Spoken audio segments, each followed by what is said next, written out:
En los últimos días de Hermann Göring, el otrora poderoso líder nacionalsocialista enfrentó el ocaso de su vida en el tribunal de Nuremberg, sometido a brutales interrogatorios que buscaban desentrañar su papel en el régimen de Hitler.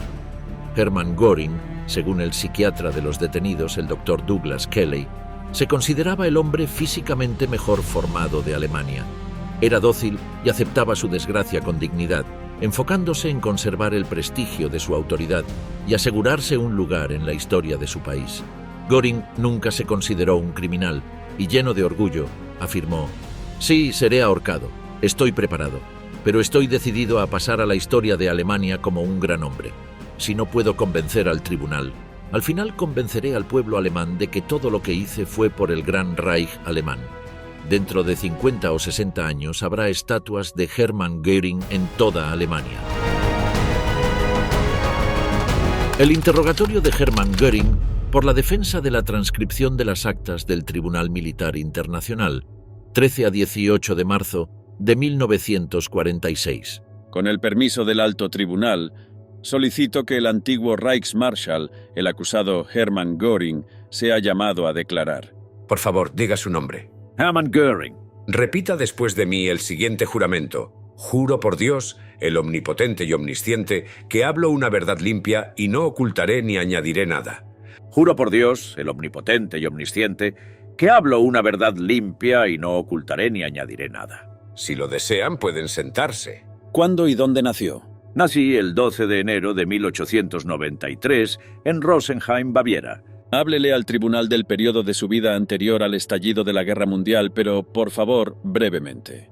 Educación ordinaria, primero como maestro a domicilio, luego cuerpo de cadetes, después servicio de oficiales. Varios puntos fueron especialmente importantes para mi desarrollo posterior. Mi padre tenía el cargo de primer gobernador de África del Sudoeste. En esa época tenía conexiones con Cecil Rhodes y el mayor de los Chamberlain. Luego el apego de mi padre a Bismarck. La experiencia de mi juventud, la mitad de la cual la pasé en Austria. Ya entonces sentía apego por ella y por sus gentes afines. Al estallar la Guerra Mundial serví como teniente en un regimiento de infantería. ¿En qué rango participó en la Primera Guerra Mundial? Como acabo de decir, primero fui teniente en un regimiento de infantería durante la llamada Batalla de la Frontera. A partir de octubre de 1914, serví como ajustador de altura. En junio de 1915 me convertí en piloto. Primero de un avión de reconocimiento, luego durante un breve periodo de tiempo de un bombardero, y en el otoño de 1915 me convertí en piloto de caza. Fui gravemente herido en un combate aéreo.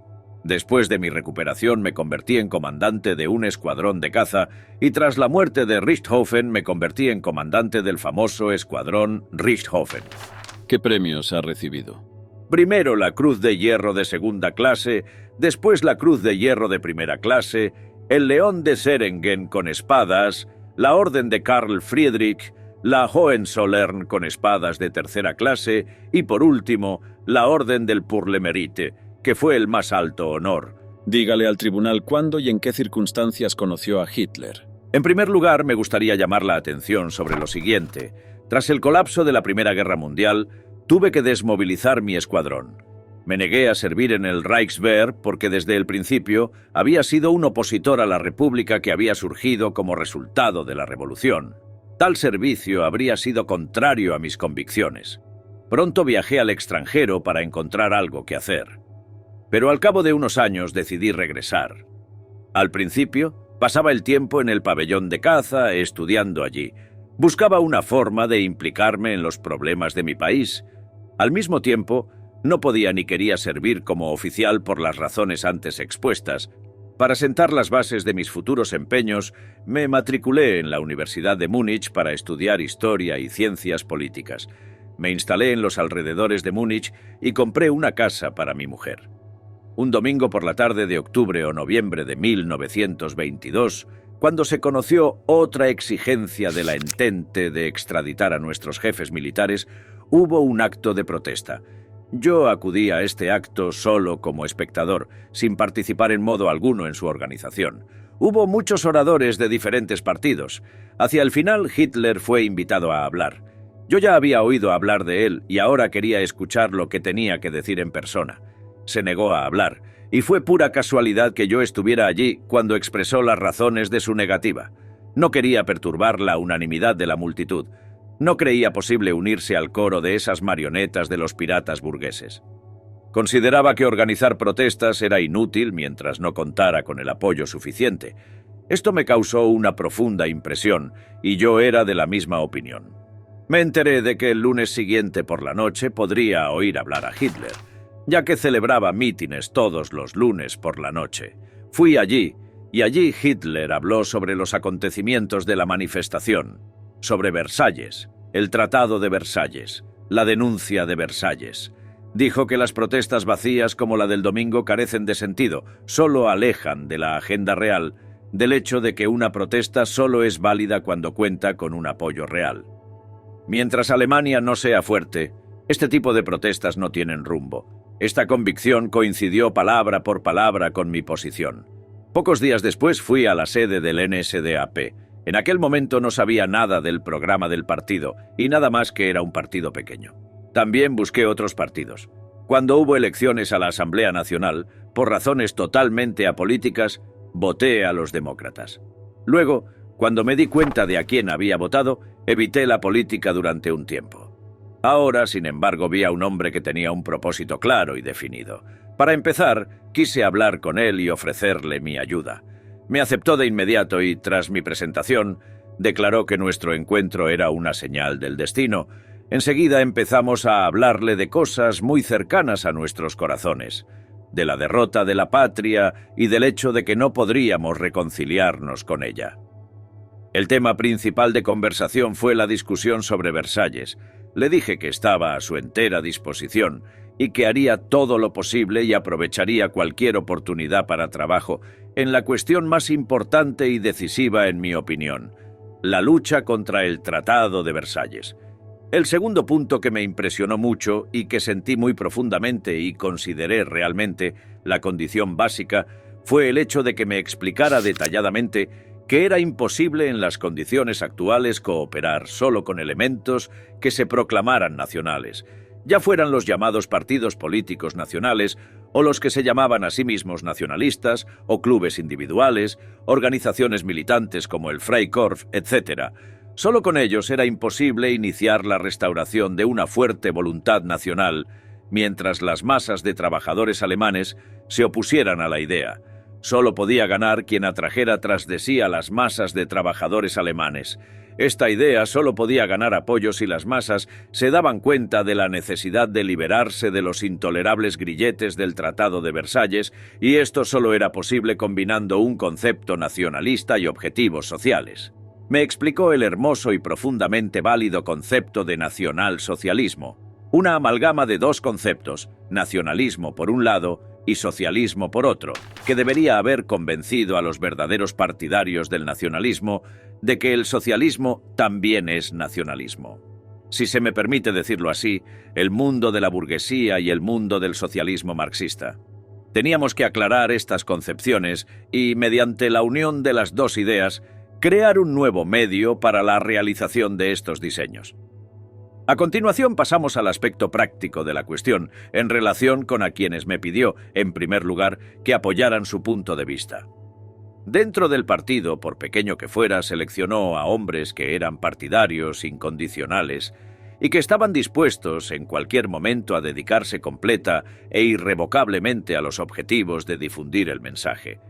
Me dijo que fuera consciente de lo fuertes que eran entonces el marxismo y el comunismo, y que se enfrentaba a la necesidad de contrarrestar la violencia física en los mítines solo con la fuerza. Para ello había creado el SA. Los dirigentes eran demasiado jóvenes y hacía tiempo que deseaba encontrar un líder que se hubiera distinguido en la reciente guerra y tuviera la autoridad necesaria. Llevaba mucho tiempo tratando de encontrar un piloto o submarinista que hubiera sido condecorado con el Pour le Mérite.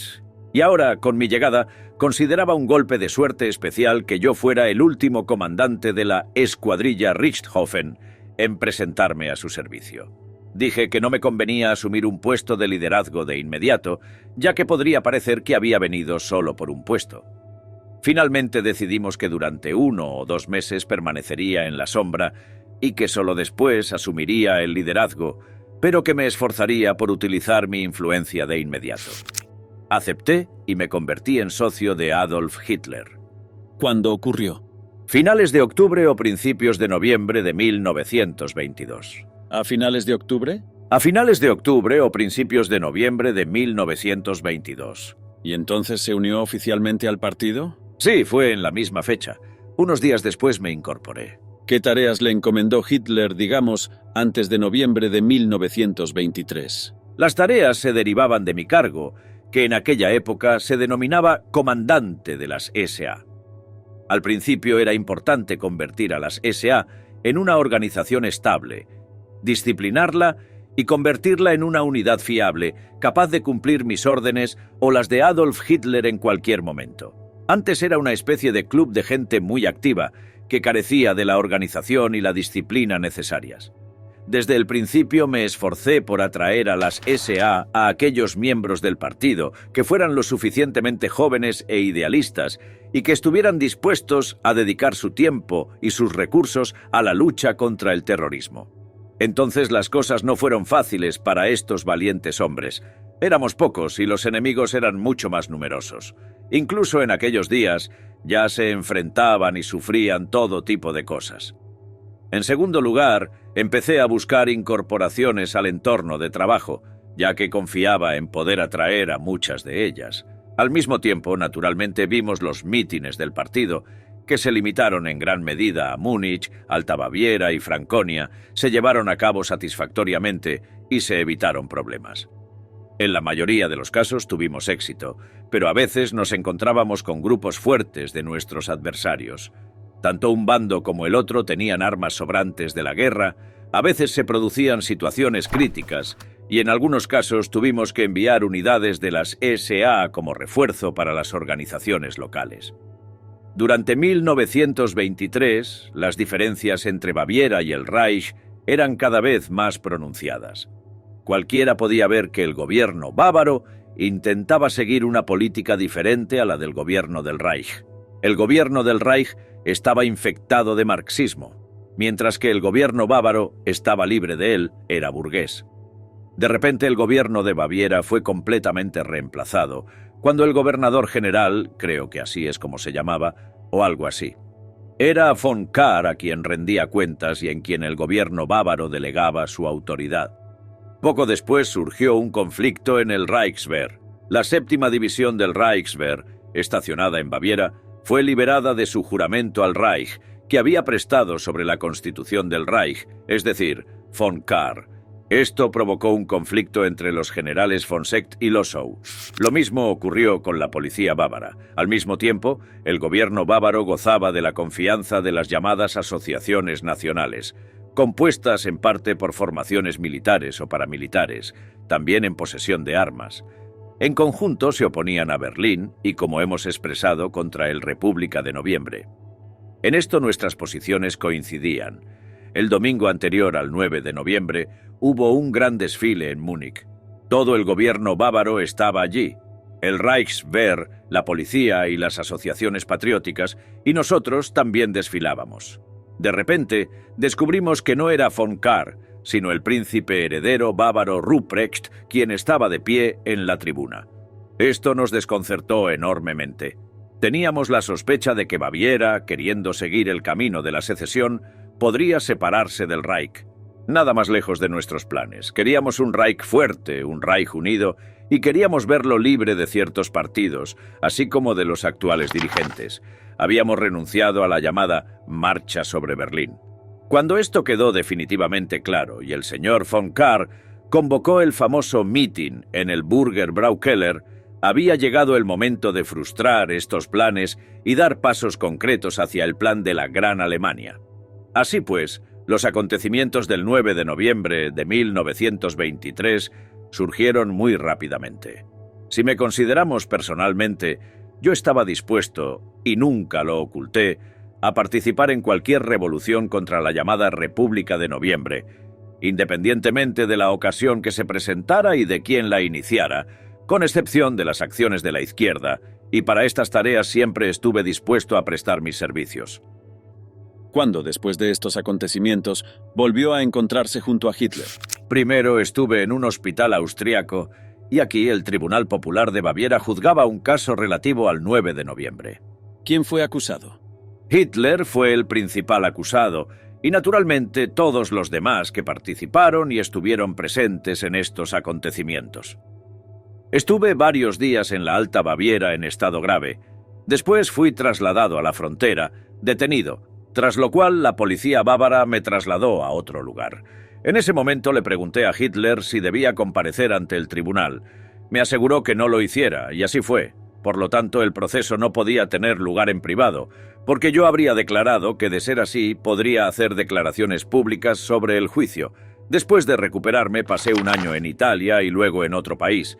En 1926 o 1927 hubo una amnistía general para todos los que habían sido procesados por delitos ilegales. Se podría decir acción. Se aplicó no solo a nosotros, sino también a los izquierdistas y a los campesinos. Y pude regresar a Alemania. Volví a encontrarme con Hitler en 1927, en una reunión bastante breve en Berlín en la que participó. En aquella época yo no participaba en los trabajos del partido, más bien intentaba mantenerme más independiente. Tampoco entonces tuve contacto con Hitler. Poco antes de las elecciones al Reichstag, el 26 de mayo de 1928, Hitler me llamó y me dijo que quería que yo fuera el primer número de la lista de candidatos al Reichstag por el Partido Nacional Socialista. Me preguntó si estaba de acuerdo y mi respuesta fue sí. Esto significaba que mi participación en el trabajo del partido aumentaría. Una pregunta. ¿Estaba usted involucrado en SA en ese momento? No, yo no estaba implicado en los asuntos de las SA en aquel momento.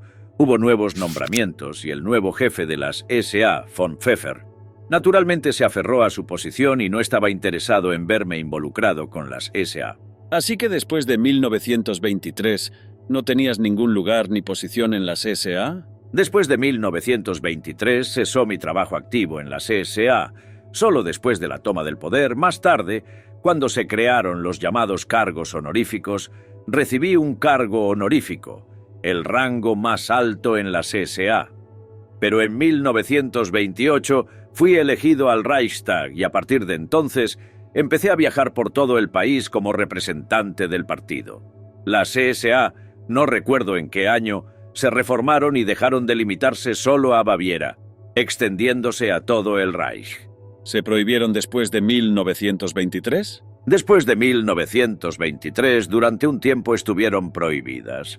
¿Cuándo se levantó esa prohibición? No puedo decir exactamente cuándo, pero en cualquier caso, fue antes de mi regreso a Alemania. En cualquier caso, se extendieron por toda Alemania, y esto era extremadamente necesario. Los partidos de aquella época, los más grandes, tenían todas las llamadas unidades de combate. La más activa era, según recuerdo, el Frente Rojo, una asociación de unidades de combate de los comunistas, nuestros mayores adversarios, con los que teníamos constantes escaramuzas y que a menudo intentaban perturbar nuestros mítines. También estaba la Bandera del Reich, una organización de los socialdemócratas, el Partido Democrático. También estaba el Casco de Acero, una organización nacionalista de derechas. Y por último estaban nuestras SA, que eran una organización del mismo tipo. Debo señalar que las SA sufrieron grandes pérdidas en aquella época. La mayoría de los miembros de las SA procedían de las grandes masas populares. Los más pequeños empleados, trabajadores, personas que participaron en la ideología. A menudo estaban malheridos. Muchos murieron por disparos durante los enfrentamientos. Fueron perseguidos por el gobierno. No podían ser funcionarios. Los funcionarios no podían ingresar en las SA. Estaban sometidos a una presión extrema. Me gustaría rendir un gran respeto y honor a estas personas, los miembros de las SA, que no eran, como se presenta ahora, solo portadores de la crueldad, sino que fueron más bien hombres que se sometieron voluntariamente a las pruebas y restricciones más difíciles a causa de su idealismo y sus objetivos, y renunciaron a muchas cosas en aras de sus ideales. ¿Qué lugar ocupó en el partido desde 1928 hasta la toma del poder? Yo no tenía ningún cargo en el partido. Nunca fui un dirigente político del partido. lo que parece extraño en la dirección del partido o en cualquier otro lugar. En primer lugar, como ya he dicho, fui miembro del Reichstag y, en consecuencia, miembro de la facción del partido en el Reichstag. Al mismo tiempo era representante del partido, viajaba de ciudad en ciudad intentando hacer todo lo posible para ampliar el partido, para fortalecerlo, para atraer y persuadir a nuevos miembros y especialmente para atraer a nuestro lado a partidarios comunistas y marxistas, para crear una amplia base en el pueblo basada no solo en los círculos de derechas, que eran nacionalistas. Desde mediados de 1932, tras innumerables elecciones en las que he participado, pronunciando discursos, por ejemplo, 3 por tarde y a menudo toda la noche. Yo, como miembro del partido, o mejor dicho, porque el partido tenía una fuerte representación en el Reichstag, fui elegido presidente del Reichstag y, en consecuencia, tuve que asumir tareas políticas. Poco antes, a finales de 1931, cuando vi que el partido crecía, el Führer me dijo que le gustaría que hubiera un representante personal, independiente del partido, que se hiciera cargo de la dirección del partido. Podía llevar a cabo negociaciones políticas. Esta persona no debía estar sujeta a las obligaciones del partido. Me pidió que me hiciera cargo de estas tareas en vista de que yo vivía en la capital del Reich. Acepté este encargo, que no era un puesto, sino más bien una misión. En pocas frases me explicó que era libre de negociar con todos los partidos, desde los comunistas hasta la extrema derecha, para contrarrestar ciertas acciones en el Reichstag y aplicar las medidas políticas adecuadas. Naturalmente. Simultáneamente con esta tarea, tenía que dedicarme a la difusión e introducción de nuestras ideas en estos círculos. Estos círculos, como se ha señalado, pertenecían a grupos industriales e intelectuales. En vista de que yo tenía relaciones y acceso a estos círculos, era natural que el Führer me considerara especialmente adecuado para tal tarea, ya que podía contar absolutamente conmigo a este respecto y sabía que emplearía todas mis energías en promover nuestras ideas. Cuando me convertí en presidente del Reichstag, mi tarea se hizo más fácil. Ahora podía actuar en el ámbito jurídico e incluso estaba obligado a participar en actos políticos. Si, por ejemplo, un gobierno dimitía ante el Reichstag o dimitía en caso de moción de censura, mi principal deber como presidente del Reichstag era proponer al presidente del Reich, tras negociar con los partidos, opciones para un nuevo gobierno de coalición. Así pues, el presidente del Reich siempre tenía que recibirme para estas cuestiones. Por supuesto, de este modo creaba más bien un vínculo personal entre él y yo. Pero quiero subrayar que ese vínculo ya existía antes. La razón de ello era, por supuesto, que el mariscal de campo von Hindenburg me conocía desde la Guerra Mundial, y si se lo pedía siempre me recibía. ¿Qué papel desempeñó en el nombramiento de Hitler como canciller del Reich? En primer lugar, quiero explicar que cuando dije que no tenía ningún cargo en el partido, ningún cargo político, al mismo tiempo mi papel se hizo naturalmente cada vez más fuerte, sobre todo a partir de finales de 1931, cuando empecé a trabajar cada vez más estrechamente con el Führer y por supuesto fui considerado su colaborador más cercano, pero solo sobre la base del crecimiento habitual y natural de los poderes que aumentaron tras la toma del poder. Con respecto a mi participación en el nombramiento de Hitler, al dar mis explicaciones al tribunal, me gustaría en primer lugar describir brevemente la situación en aquel momento. El equilibrio entre los partidos parlamentarios ya se había roto a finales de 1931 o principios de 1932. Las cosas iban mal en Alemania y era imposible formar una mayoría parlamentaria, al tiempo que entraba en vigor el decreto sobre medidas de emergencia que excluía en parte el funcionamiento de la Constitución. Recuerdo el gobierno de Brüning, que estaba trabajando en planes para ampliar el decreto sobre poderes de emergencia y al mismo tiempo estaba preocupado por los requisitos del artículo 48 de la Constitución. Luego vino el gobierno de von Papen, que tampoco consiguió crearse una base parlamentaria sobre una plataforma más estable. Von Papen intentó hacer realidad esta posibilidad y, para crear una plataforma parlamentaria, se dirigió a los nacionalsocialistas, el partido más fuerte de la época, para formar una base con otros partidos. Hubo conversaciones. se barajó el nombre de von Papen como candidato a canciller del Reich, mientras que Hitler iba a ser nombrado vicecanciller. Recuerdo que le dije a von Papen que Hitler podía ser cualquier número, pero no el número 2. Si iba a ocuparse de algún asunto, naturalmente tendría que desempeñar el papel principal, por lo que sería inaceptable e impensable que el Führer desempeñara un papel secundario. Entonces tendríamos que crear un gobierno sin realizar todas nuestras ideas, y Hitler, como representante del partido más fuerte, sería el responsable de tales cosas. Rechazamos esto categóricamente. No quisiera desarrollar este tema, ya que el señor von Papen, mi hermano ahora en desgracia, sabe que siempre le hemos respetado personalmente, pero le dije entonces que después de un gesto así, no solo no le apoyaríamos, sino que nos opondríamos a su gobierno en el Reichstag, sencillamente porque íbamos a luchar contra cualquier gobierno que no nos tuviera en cuenta como mayoría.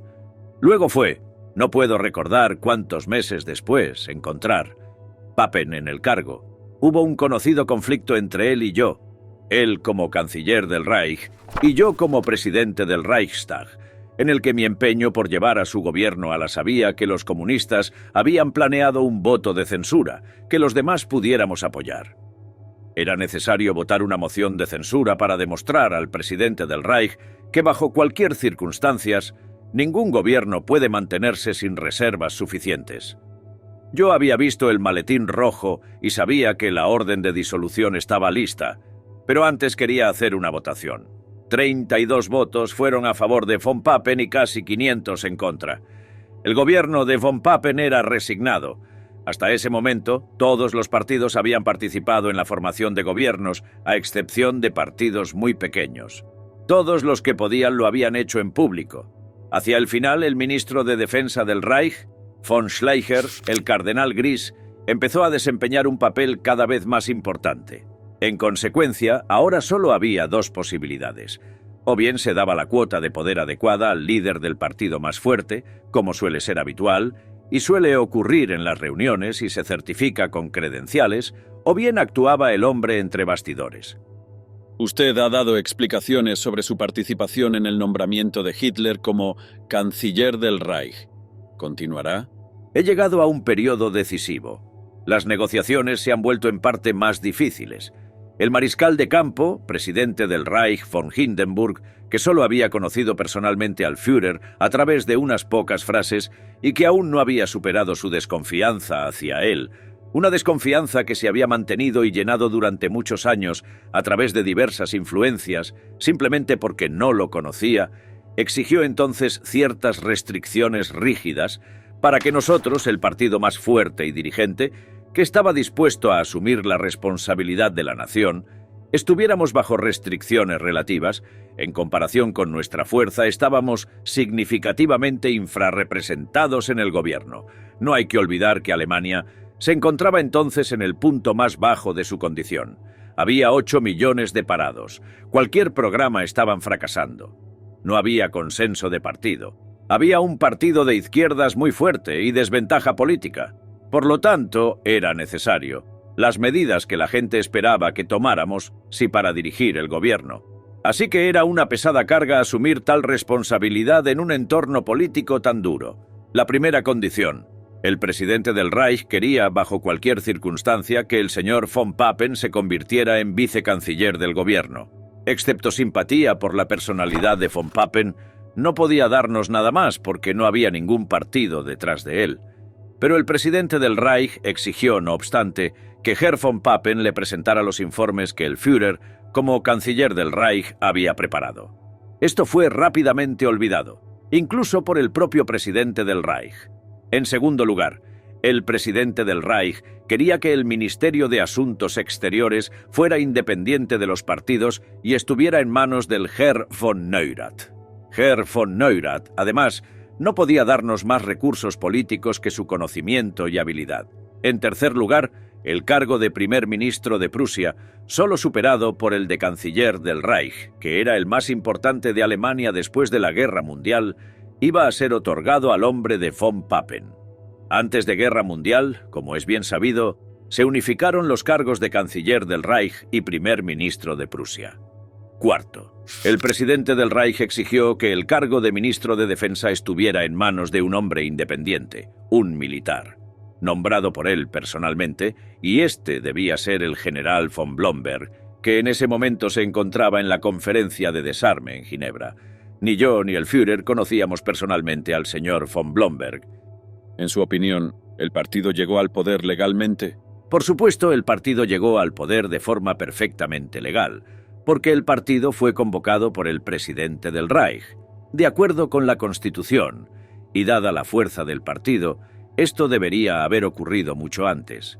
El partido ganó fuerza y llegó al poder mediante elecciones ordinarias y de acuerdo con la ley. ¿Qué medidas tomó para consolidar su poder tras el nombramiento de Hitler? Cabe decir que, puesto que teníamos que llegar al poder, teníamos que determinar conservarlo bajo cualquier circunstancia. No queríamos el poder y los poderes gubernamentales solo por sí mismos, sino para hacer una Alemania libre y fuerte. No podíamos dar cabida al azar, a las elecciones, a las mayorías parlamentarias, sino que queríamos realizar la tarea a la que nos habíamos comprometido. ¿Qué cargos ha ocupado desde que llegó al poder? Al principio, como antes, fui presidente del Reichstag y conservé ese cargo hasta el final. En el gobierno se me dio primero el cargo de ministro y Reichskommissar de aviación, pero no de fuerzas aéreas. En aras de la claridad, me gustaría decir que enseguida me di cuenta de la necesidad de desarrollar la fuerza aérea. En Prusia obtuve el cargo de ministro del Interior y el 20 de abril de 1933 también el de primer ministro de Prusia. El Reichskommissariat se convirtió antes, estoy seguro que en marzo de 1933, en el Ministerio de Aviación. Luego hubo algunos cargos no tan importantes, presidente del Consejo de Estado y otros. Sin embargo, en esta época eran importantes los dos cargos de primer ministro de Prusia, por un lado, y de ministro de Aviación, por otro. A principios de 1934 entregué el Ministerio del Interior prusiano al ministro del Interior del Reich, porque formaba parte de la consolidación del poder, sobre todo para aclarar la necesidad de una buena administración por el Reich, para lo cual los ministerios prusianos debían fusionarse con los del Reich. Solo así, los ministerios del Reich podían recibir información sobre el trabajo político diario y también el trabajo de las divisiones. Solo con esa unificación era posible. ¿Incluía su mandato como ministro del Interior prusiano la creación de la Gestapo y de los campos de concentración que tan a menudo se mencionan aquí? ¿Cuándo y con qué fines se crearon? Ya he señalado antes que para fortalecer el poder, la primera necesidad era crear nuevas formas de controlar el instrumento que en todo momento y en todas las naciones es el instrumento político interno del poder, es decir, la policía. No existía una policía del Reich, sino solo policías provinciales. La más importante era la policía prusiana. Ya había sido formada por nuestros predecesores, los antiguos partidos, que habían dispuesto a sus hombres según sus preferencias. He mencionado a los que ocupaban los puestos de comisarios de policía y a los que eran jefes de las principales unidades del Ministerio del Interior prusiano. De este modo, nuestros adversarios, nuestros más encarnizados adversarios, que a menudo utilizaban medidas policiales contra nosotros, permanecían en las oficinas regionales. Anteriormente, antes de que yo asumiera el cargo, se había producido una ligera reducción en el momento en que el gobierno socialdemócrata de Braun-Severing fue sustituido por el del señor von Papen.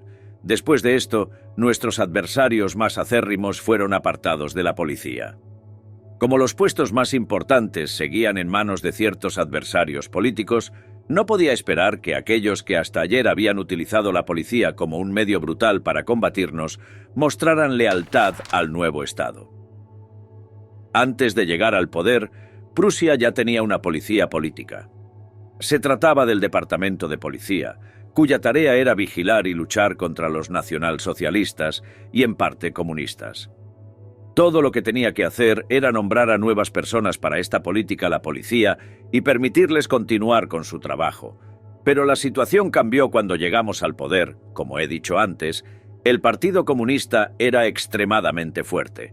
Tenía alrededor de 6 millones de votantes y una organización del Frente Rojo que pudiera utilizarse como instrumento de la revolución.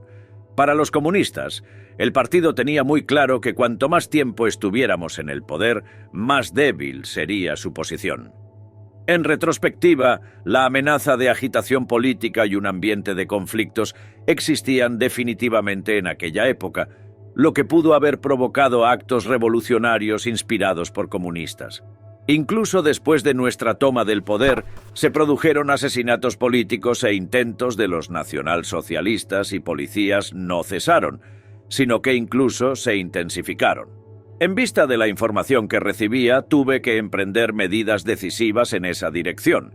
Por lo tanto, en la forma en que existía esta oficina, no podía prevenir este peligro. Necesitaba una policía política responsable, no solo en el aparato central, sino también en sus subdivisiones. Por lo tanto, era necesario reforzar este instrumento, con el fin de dejar claro que el propósito de este cuerpo de policía era proporcionar seguridad al Estado. Lo llamé Policía de Seguridad del Estado. Bajo ese nombre establecí una red de comisarías. Recluté a funcionarios políticos en gran número que tenían experiencia, y al principio también a algunas personas de los círculos del partido, porque valoraba tener una aptitud profesional. También quería que este cuerpo de policía se ocupara principalmente de la defensa del Estado contra los enemigos. El líder que seleccioné para esta labor era un antiguo oficial de policía, pero no un hombre del partido. Él, Dils, ya había trabajado en ella como Oberregierungsrat y más tarde como Ministerialrat, como la mayoría de los otros líderes de la Gestapo, siendo un oficial y no un hombre del partido. Más tarde aparecieron cada vez más elementos del partido en la policía. Su tarea era, sobre todo, tomar lo más rápidamente posible todas las precauciones contra la acción de la izquierda. Yo sabía, como se confirmó más tarde, que el cuartel general comunista de Berlín, la casa Liebknecht, estaba bien fortificado y guardaba muchas armas. También teníamos información sobre graves vínculos entre la misión comercial rusa y el Partido Comunista Alemán. Aunque detuviera, como hice, a miles de funcionarios comunistas de un plumazo, la amenaza constante seguía existiendo. Persistía el peligro de la propagación de las ideas. Era necesario descubrir el sistema de conexiones secretas y mantenerlo bajo vigilancia constante. Esta era una tarea importante para las autoridades policiales. El Partido Socialdemócrata, a mi parecer, no era tan peligroso, sobre todo teniendo en cuenta las personas que pertenecían a él. Sin embargo, seguían siendo opositores absolutos de nuestro nuevo Estado. Algunos de sus funcionarios eran radicales, otros menos radicales. A la mayoría de los radicales preferí ponerlos bajo vigilancia, mientras que un gran número de antiguos ministros socialdemócratas, jefes provinciales prusianos y altos funcionarios fueron jubilados tranquilamente y se les concedió su pensión, sin que se tomara ninguna medida en su contra. Por supuesto, había otros funcionarios del Partido Socialdemócrata a los que vigilábamos de cerca.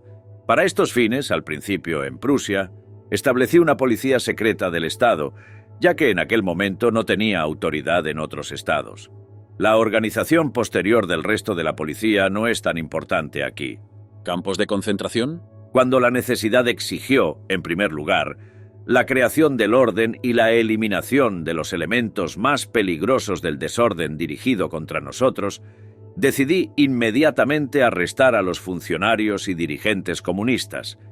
Disponía de una lista para este fin y tenía claro que, habiendo detenido a los funcionarios más peligrosos e importantes, aún quedaban varios miles implicados en estas actividades, por lo que era necesario detener no solo a los funcionarios del partido, sino también a los que eran miembros del Frente Rojo, una organización vinculada al partido.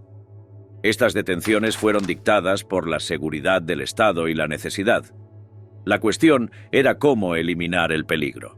Solo había una posibilidad, la detención preventiva. Para prevenir y posiblemente eliminar el peligro, existía la detención preventiva para quienes se confirmaba que estaban implicados en actividades traidoras u hostiles al Estado, o de quienes cabía esperar que llevaran a cabo tales actividades. No era algo nuevo, ni lo habían inventado los nacionalsocialistas. Anteriormente, este tipo de detención preventiva se había utilizado contra los comunistas, pero sobre todo contra nosotros, los nacionalsocialistas. Las cárceles no eran adecuadas para tal tarea, y además quise subrayar desde el principio que se trataba de una forma de proteger al Estado. En consecuencia, ordené que esas personas fueran internadas en campos, Entonces se propusieron 1 o 2 campos, porque no podía decir cuánto tiempo sería necesaria la detención de esas personas, ni tampoco qué número llegaría en vista de la revelación comunista del movimiento. Cuando ocupamos la casa de Karl Liebknecht, encontramos allí muchas armas, materiales y preparativos para la guerra civil, por lo que pocos podían decir cuán grande era el movimiento. Ya he señalado, como un hecho evidente, que desde la posición del gran enfrentamiento existente entre las alas extremas de estos adversarios políticos, a la luz del encono de la oposición, causado por las continuas escaramuzas en la calle, el enfrentamiento mutuo, etc., causado por la lucha política, la situación no siempre era conveniente para los prisioneros. Por esta razón ordené que se utilizara en lo posible a la policía para vigilar los campos. Solo en casos de insuficiencia fue necesario recurrir a fuerzas exteriores. He expresado mi opinión sobre la cuestión de los campos de concentración y debo señalar que el nombre no fue inventado por nosotros, sino que apareció por primera vez en la prensa extranjera y luego pasó a ser de uso común. Cuando apareció este nombre por primera vez es más bien una cuestión de carácter histórico. A finales de 1933, en un libro que apareció en Inglaterra, a petición de una editorial inglesa, y que la acusación ya había presentado como prueba, expresé muy abiertamente mi opinión sobre el tema. Eso fue a finales de 1933. Vuelvo a señalar que el libro estaba destinado a países extranjeros, a países de habla inglesa. Por supuesto que al principio hubo excesos. Por supuesto que aquí y allá sufrieron los inocentes. Por supuesto que aquí y allá hubo palizas, actos de brutalidad. Pero en comparación con todo lo que había sucedido en el pasado, con la grandeza de los acontecimientos, la Revolución Alemana estuvo exenta de sangre y fue la más disciplinada de todas las revoluciones de la historia. ¿Supervisaba la custodia de los prisioneros? Naturalmente di instrucciones para que esas cosas no sucedieran. Ocurrieron y ocurrieron en todas partes en mayor o menor medida, como ya he dicho. Siempre señalé que esas cosas no debían ocurrir, porque lo importante para mí era siempre poner a esa gente de nuestro lado, reeducarla. ¿Qué hizo con los casos de abusos de los que tuvo conocimiento? Me interesé personalmente por los campos de concentración en la primavera de 1934. En aquel momento había 2 o 3 campos en Prusia. Tras consolidarse en el poder, ¿liberó alguna vez a un gran número de prisioneros y cuándo fue eso? En la Navidad de 1933 di orden de liberar a los acusados en casos menores, es decir, casos menos peligrosos, y en aquellos casos en los que era evidente que la gente ya había dejado de resistirse. Eran unos 5.000. Volví a repetirlo en noviembre de 1934 para 2.000 prisioneros. Vuelvo a señalar que esto solo se aplicaba a Prusia. En aquel momento, que yo recuerde, no puedo decirlo con exactitud, pero un campo fue disuelto, o al menos cerrado temporalmente. Y esto ocurría en un momento en que nadie preveía que fuera a ser objeto de una investigación por parte de un tribunal internacional. ¿Durante cuánto tiempo fue responsable de la Gestapo y de los campos de concentración? ¿Hasta qué fecha? De hecho, estuve al mando hasta principios de 1934, es decir, a principios de 1934, Dils estaba al mando y me hacía frecuentes informes sobre el trabajo de la Gestapo y los campos de concentración. Mientras tanto, fuera de Prusia, la policía estaba siendo reformada, con el traspaso de la responsabilidad de la policía en todos los estados alemanes, excepto Prusia, a manos de Himmler. Probablemente, habiendo apreciado mis medidas, empezó a crear también allí una policía secreta estatal, ya que la policía en aquella época seguía siendo una cuestión de regulación estatal. Había fuerzas policiales en Baviera, Württemberg, Baden, Hesse, Sajonia, etc. Iba a ser el jefe de todas estas fuerzas policiales y, por supuesto, ahora también intentaba conseguir el liderazgo de la policía prusiana. Yo estaba satisfecho con el trabajo de Dils y desde mi punto de vista no veía la necesidad de cambiar nada. Estas actividades, estoy seguro, comenzaron ya a finales de 1933. Poco después, transferí el Ministerio del Interior prusiano al Ministerio del Interior del Reich y en la primavera de 1934 ya no era ministro de ese departamento. Himmler, estoy convencido, probablemente exigió enérgicamente al Führer que le transfiriera la responsabilidad de la policía prusiana. En aquel momento no me opuse directamente a ello. Me resultaba desagradable, yo mismo quería estar al mando de mi policía.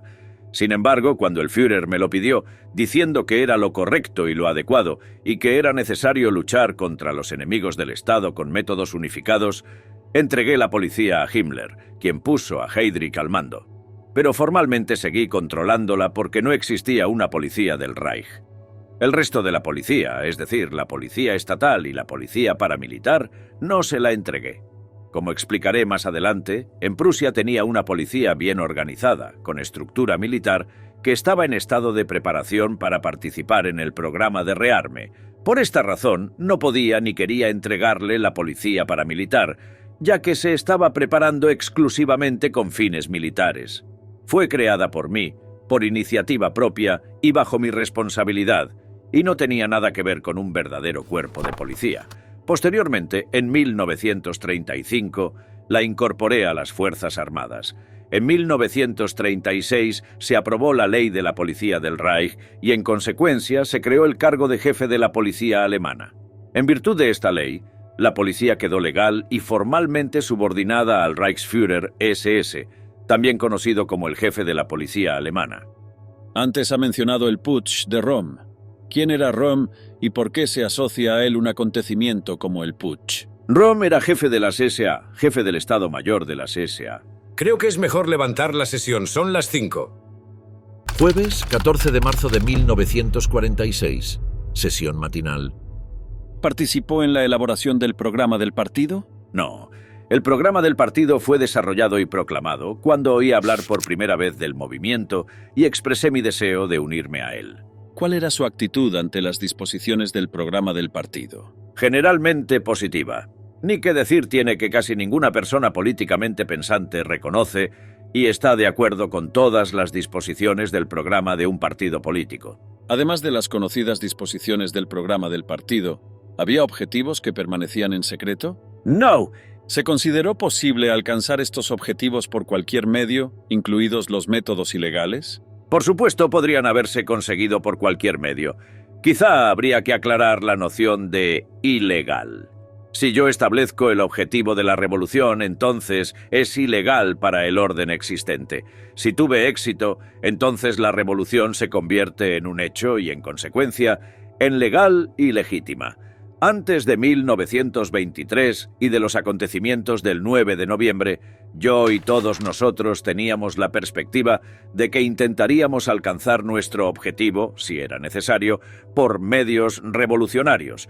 Después de que este intento fracasara, el Führer, tras la liberación de la fortaleza, decidió que en el futuro utilizaríamos los métodos de la lucha política, como los demás partidos, y el Führer prohibió cualquier acción ilegal para evitar la prohibición de las actividades del partido.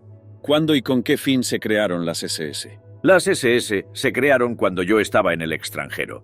Creo que en 1926 o 1927, su propósito, por lo que recuerdo, era crear, en primer lugar, dentro del movimiento, una unidad especialmente seleccionada para vigilar al Führer. Al principio eran muy pocos.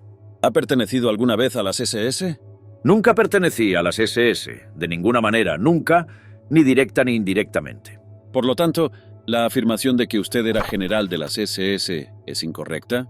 Completamente equivocada. ¿Cómo entendía el término raza superior? En lo que a mí respecta, no entendí nada al respecto. Ni en ninguno de mis discursos ni en mis escritos se encuentra este término. En mi opinión, si uno es un caballero, no necesita prestarle atención. ¿Cómo entendió la teoría del espacio vital? Se trata de una teoría bastante controvertida. Puedo entender ese término en relación con las potencias unidas, que juntas, me refiero a las 4 potencias decisivas, declararon suyas 3/4 partes del mundo e idearon su propia explicación para ello. Pero para nosotros, donde había 144 personas por kilómetro cuadrado, las palabras espacio vital significaban la proporción necesaria entre la población y su bienestar y nivel de vida. La expresión que siempre se menciona es toma de poder. Yo llamaría toma del poder un término técnico. Se podría utilizar otro término, pero refleja con bastante claridad el hecho de que, por así decirlo, hemos tomado el poder. ¿Cuál es su actitud hacia el principio del Führer? Apoyé este principio y ahora lo evalúo favorable y conscientemente. No hay que cometer el error de olvidar que los sistemas políticos de los distintos países tienen orígenes distintos, evoluciones distintas. Lo que es perfectamente adecuado para un país no lo es para otro. Alemania, durante siglos de monarquía, tuvo el principio del Führer. La democracia llegó a Alemania cuando las cosas iban mal y tocamos fondo. Lo expliqué ayer. La falta general de unidad en Alemania, la multiplicidad de partidos, la continua ansiedad provocada por las elecciones. Surgió una completa distorsión de las teorías del poder y la responsabilidad en sentido contrario. En lugar de al revés, el poder estaba en las masas y la responsabilidad en el líder. En mi opinión, Alemania, especialmente en el momento de la caída más baja, debería haber seguido el camino correcto con todas sus fuerzas, al principio del Führer, es decir, poder de arriba abajo y responsabilidad de abajo arriba, que era el único posible. Naturalmente, yo era consciente de que un principio que sonaba así podía implicar extremos. Debo señalar algunos paralelismos. El lugar de la Iglesia Católica descansa como antes, en un liderazgo jerárquico puro. Creo que puede decirse de Rusia que sin el principio del Führer no habría podido resistir las duras pruebas de la pasada guerra. Considerando las medidas para reforzar su poder que describió ayer, se llevaron a cabo con la autorización del presidente del Reich, von Hindenburg. Mientras el presidente del Reich estaba vivo y por lo tanto trabajando, las medidas se llevaron a cabo naturalmente de acuerdo con él. Puesto que su aprobación era una necesidad constitucional, según el párrafo 48, se dio esta aprobación. ¿Fue reconocido el gobierno nacionalsocialista por las potencias extranjeras? Nuestro gobierno fue reconocido desde el primer día de su existencia y lo siguió siendo hasta el final, con la excepción de algunos estados con los que se rompieron las relaciones diplomáticas. ¿Asistieron representantes diplomáticos de países extranjeros a los congresos del partido en Nuremberg? Los representantes diplomáticos eran invitados a los congresos del partido, estos grandes acontecimientos y grandes demostraciones de la fuerza del movimiento, y estaban presentes, tal vez no en todos los años, pero en uno lo recuerdo muy bien. ¿Hasta qué año? Hasta el último congreso del partido en 1938. ¿Hasta qué punto hubo confiscaciones de bienes de opositores políticos tras la llegada al poder? Se aprobaron leyes para confiscar los bienes de las personas hostiles al Estado, así como los bienes de los partidos hostiles al Estado. Se confiscaron parcialmente los bienes del Partido Comunista y sus filiales y los del Partido Socialdemócrata. Pero me gustaría señalar que no se confiscaron los bienes personales de los miembros del partido, ni siquiera de sus dirigentes. El contraste fue que muchos de los principales socialdemócratas que eran ministros o funcionarios siguieron cobrando sus pensiones, incluso si se incrementaron en el futuro. ¿Cómo explica las acciones contra los sindicatos y las organizaciones independientes de trabajadores? En primer lugar, los sindicatos.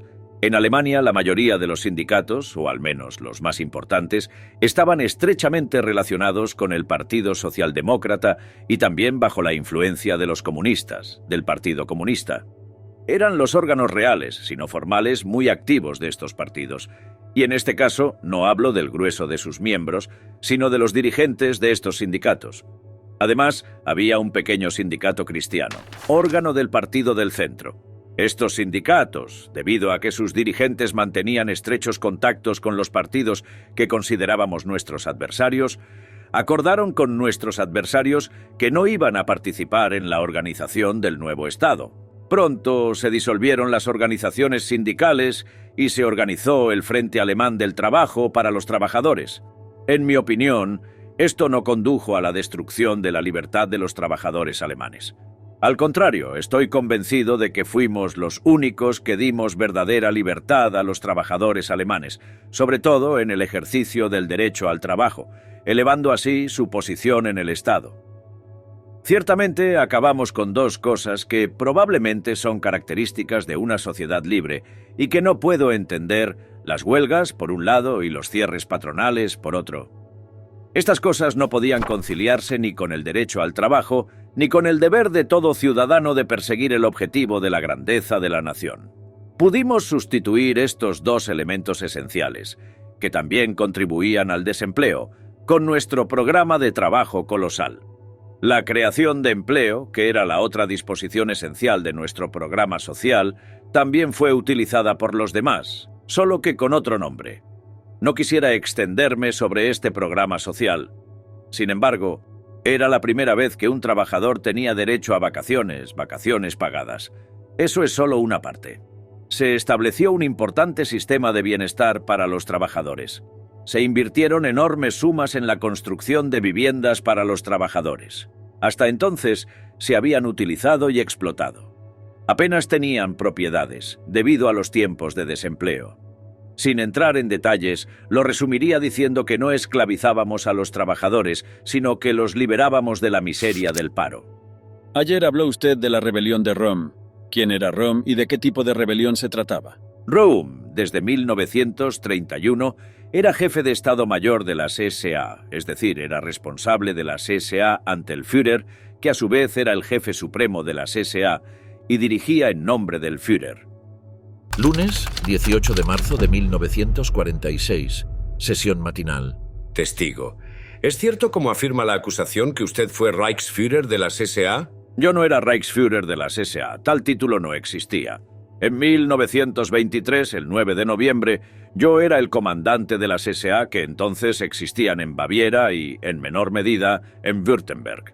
Según esto, ¿cuánto tiempo ha sido comandante de las SA? Acabo de decir hasta noviembre de 1923. ¿Cuál fue su influencia antes y después de 1923 en relación con el liderazgo de las SA, trayendo gente, dando órdenes? Por favor, repita la pregunta.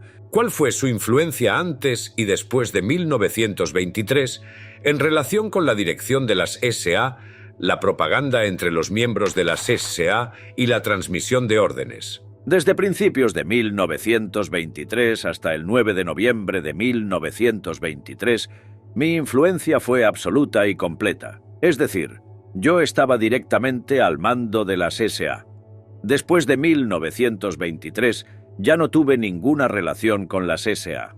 ¿Cómo era antes de 1923?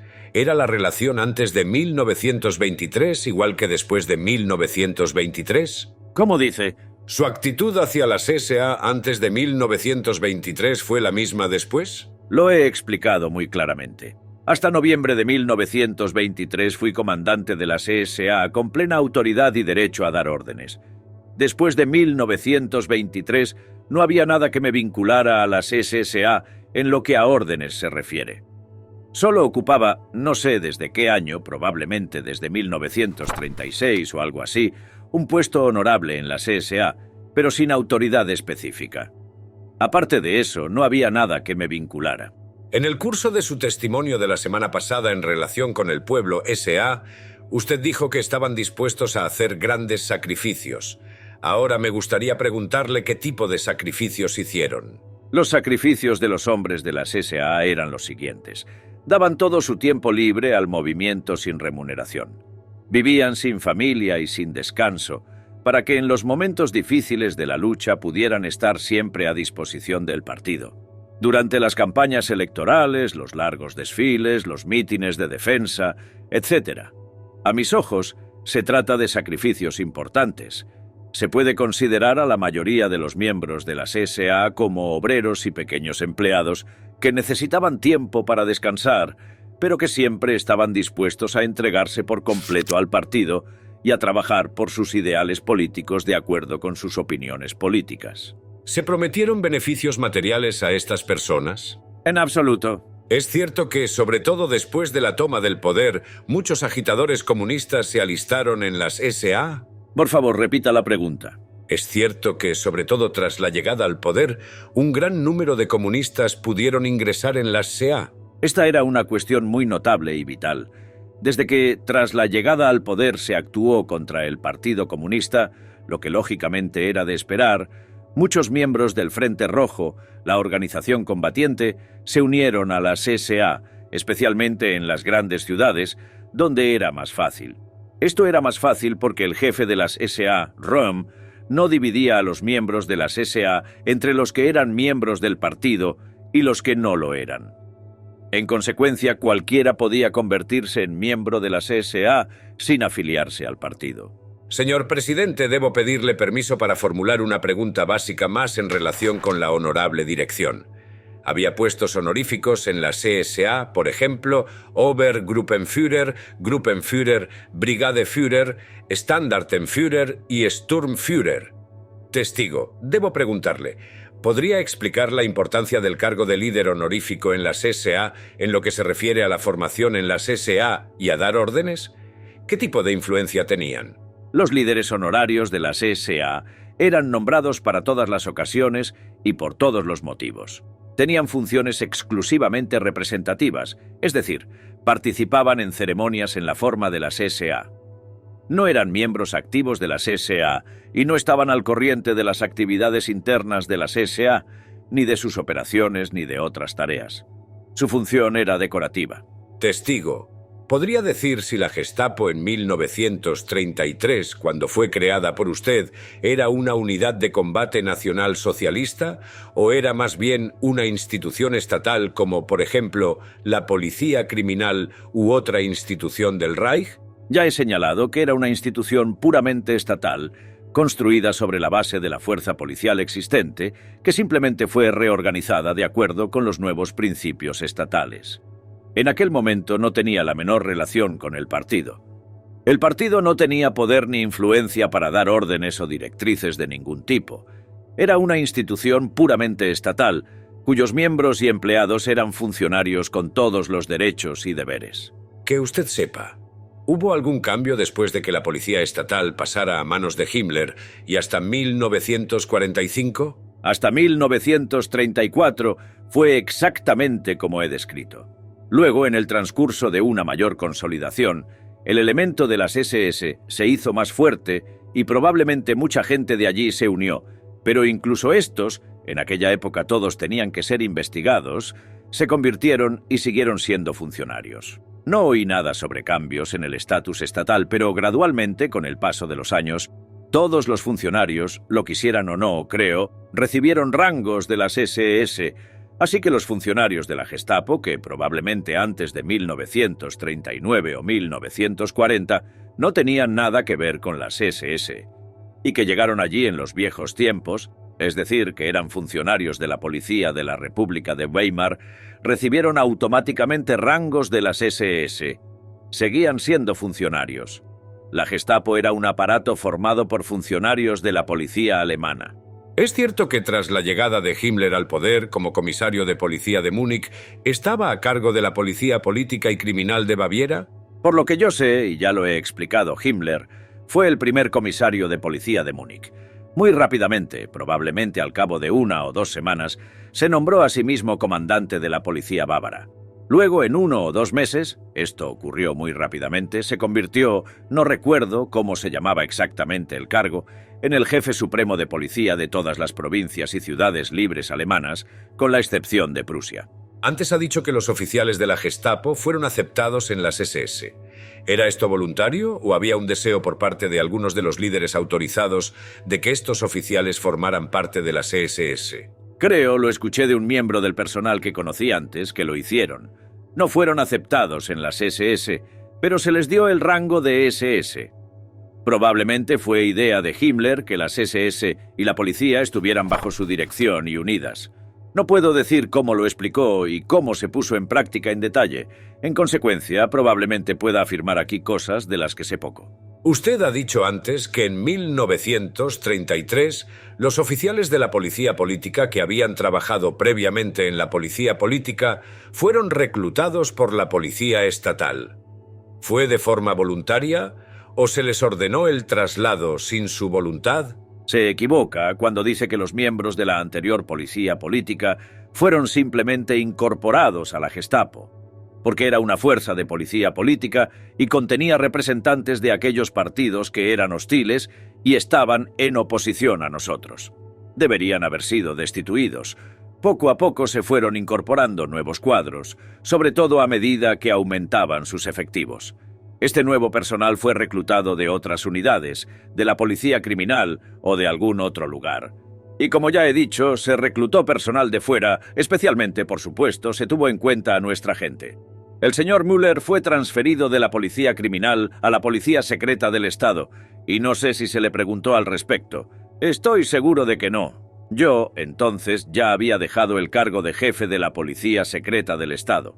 Después de haber dado las directivas básicas, no me preocupaban los problemas de los funcionarios individuales de la policía criminal.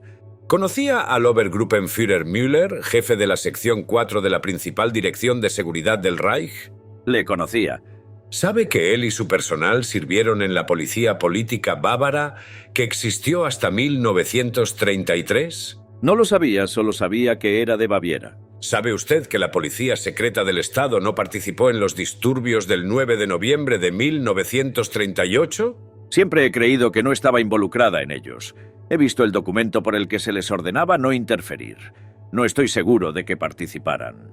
¿Tenía usted conocimiento de que, o en contra de tales órdenes, se cometieran tales actos regularmente en la Gestapo? O más bien, si tales actos tuvieron lugar, ¿fueron casos aislados o excesos individuales? En la época en que yo estaba directamente relacionado con la Gestapo, se produjeron tales excesos, como ya he dicho. Ordené que fueran castigados, los que fueron descubiertos. Se impusieron castigos. Los oficiales sabían que si hacían tales cosas serían castigados. No tengo más preguntas. Testigo, ¿las condiciones de ocupar un puesto honorable en las SA correspondían a puestos honorables en las SS? Sí, creo que sí. ¿Conoce las directivas u otra normativa relativa al nombramiento de honorables dirigentes? No. ¿Era posible rechazar la cita? Creo que sí. ¿Conoce las razones del crecimiento de las Waffen-SS hasta convertirse en una gran organización después de 1939? Las primeras divisiones de las Waffen-SS, formadas por material humano cuidadosamente seleccionado, lucharon con una valentía asombrosa. Posteriormente, el Führer aceptó rápidamente la propuesta de Himmler de aumentar el número de divisiones. El ejército y la fuerza aérea protestaron en cierto modo, y con razón, porque este material voluntario seleccionado significaba que se perdían hombres del tipo que podrían ser excelentes oficiales tanto para el ejército como para la fuerza aérea, por lo que se opusieron a esta ampliación. Además, al principio, el Führer no estaba interesado en tener grandes formaciones armadas fuera del ejército, pero lo permitió cada vez más. Cuando los problemas de reabastecimiento se hicieron cada vez más agudos a medida que la guerra continuaba, Himmler engañó más o menos al Führer afirmando que podía crear muchas divisiones de las SS que atraerían a muchos reclutas, etc. Esto era, por supuesto, una buena noticia para el Führer, ya que necesitaba nuevas tropas. Pero al mismo tiempo, Himmler utilizó métodos para crear divisiones que eran muy diferentes del voluntariado y empezó a crear muchas divisiones de las SS sobre el papel. No tenía suficientes hombres para hacerlo en ese momento. Entonces le dijo al Führer: «Debo transferir a mis mejores Unterführer de otras unidades a nuevas divisiones SS. Por esta y otras razones, el reabastecimiento no debía ir al ejército ni a la aviación, especialmente a la aviación, que ya soportaba el peso de la guerra. Ahora tenía que transferir a estas divisiones SS hombres del personal de tierra y de las baterías antiaéreas. Todo esto creó frustración entre el personal de las fuerzas aéreas porque ninguno de ellos quería presentarse voluntario para estas divisiones. Pero al final, el Führer ordenó que estos hombres fueran extraídos de las unidades de reserva del ejército y, que yo recuerde, de las reservas de los marineros. Solo puedo hablar del contingente que se sacó de las fuerzas aéreas bajo mi mando. Estimo, sin referirme a los informes oficiales, que fueron al menos 50.000 hombres y oficiales. Entonces, como empezaba a haber sentimientos muy fuertes, ordené que el personal de las fuerzas aéreas que estaba siendo utilizado en combates terrestres no fuera transferido a las SS, sino que se transfirieran nuevas unidades aerotransportadas. El Führer estuvo de acuerdo, porque en la última etapa de la guerra, las divisiones aerotransportadas confirmaron las esperanzas depositadas en ellas y fueron las más excelentes de todas las fuerzas armadas, superando a las SS en moral y fuerza de resistencia. Después de eso, no se transfirió ningún contingente aerotransportado a las SS y, que yo sepa, no se formaron más divisiones de las SS. No tengo más preguntas. El interrogatorio de la Fiscalía a Hermann Göring, lunes 18 de marzo de 1946, sesión matinal. Si respondiera a 3 o 4 preguntas de sí o no, le daría la oportunidad de expresar la versión completa de ese juramento. En primer lugar, ¿usted quería un Estado alemán fuerte para superar las condiciones de Versalles? Queríamos un Estado alemán fuerte, independiente de Versalles, pero para abandonar Versalles, el Estado tenía que ser primero fuerte. Para un Estado débil, esto era imposible, lo sabíamos por experiencia. ¿Y usted introdujo el principio del Führer para construir un Estado fuerte? ¡Correcto! Y este objetivo, que era uno de los objetivos del partido nazi, cambiar los términos de Versalles, era un objetivo público y de alto perfil diseñado para atraer gente al partido. ¿No es así? Los dictados de Versalles eran tales que cada alemán, en mi opinión, era consciente de que simplemente cambiándolo no cambiaría nada. Estaba claro que esta era una razón de peso para unirse al partido. Así que esas personas implicadas en el movimiento no están aquí. Y, para que conste, ¿no tiene ninguna duda de que Adolf Hitler está muerto? Creo que no hay duda. ¿Y lo mismo vale para Goebbels? Goebbels no tengo ninguna duda al respecto, pues he oído decir a personas de mi plena confianza que lo vieron muerto. Y usted no duda de la muerte de Himmler, ¿verdad? No he tomado una decisión al respecto, pero creo que usted sí, ya que sabe más que yo, puesto que murió mientras era su prisionero. Yo no estaba allí.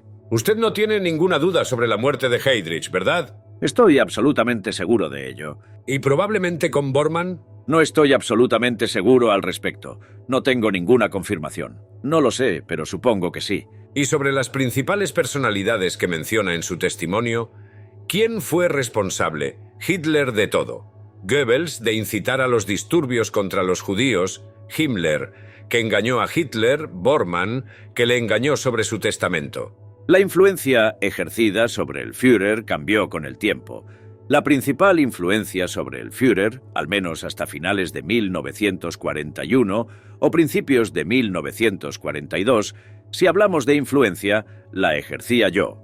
Luego, a partir de 1943, mi influencia fue disminuyendo gradualmente, tras lo cual se redujo rápidamente. En general, no estoy seguro de que nadie tuviera la misma influencia sobre el Führer que yo. Después de mí, o independientemente de mí en lo que a influencia se refiere, Goebbels, con quien el Führer pasaba mucho tiempo, fue influyente en ciertas áreas desde el principio.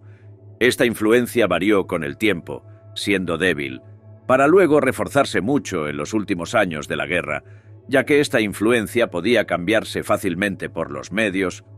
Antes de la toma del poder e inmediatamente después, Hess tenía cierta influencia, pero solo en su esfera especial. Luego, con el paso de los años, la influencia de Himmler creció.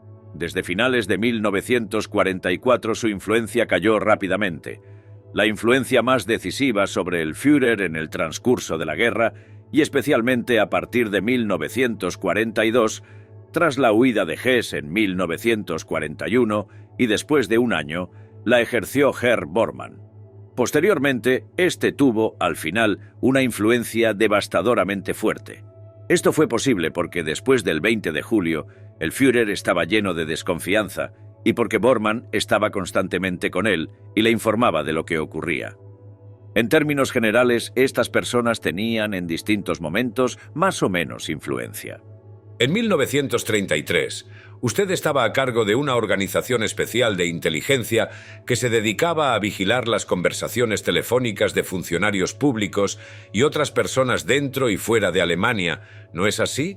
Ya he explicado que disponía de un aparato técnico, como usted ha dicho, que controlaba las conversaciones de extranjeros importantes con y en el extranjero.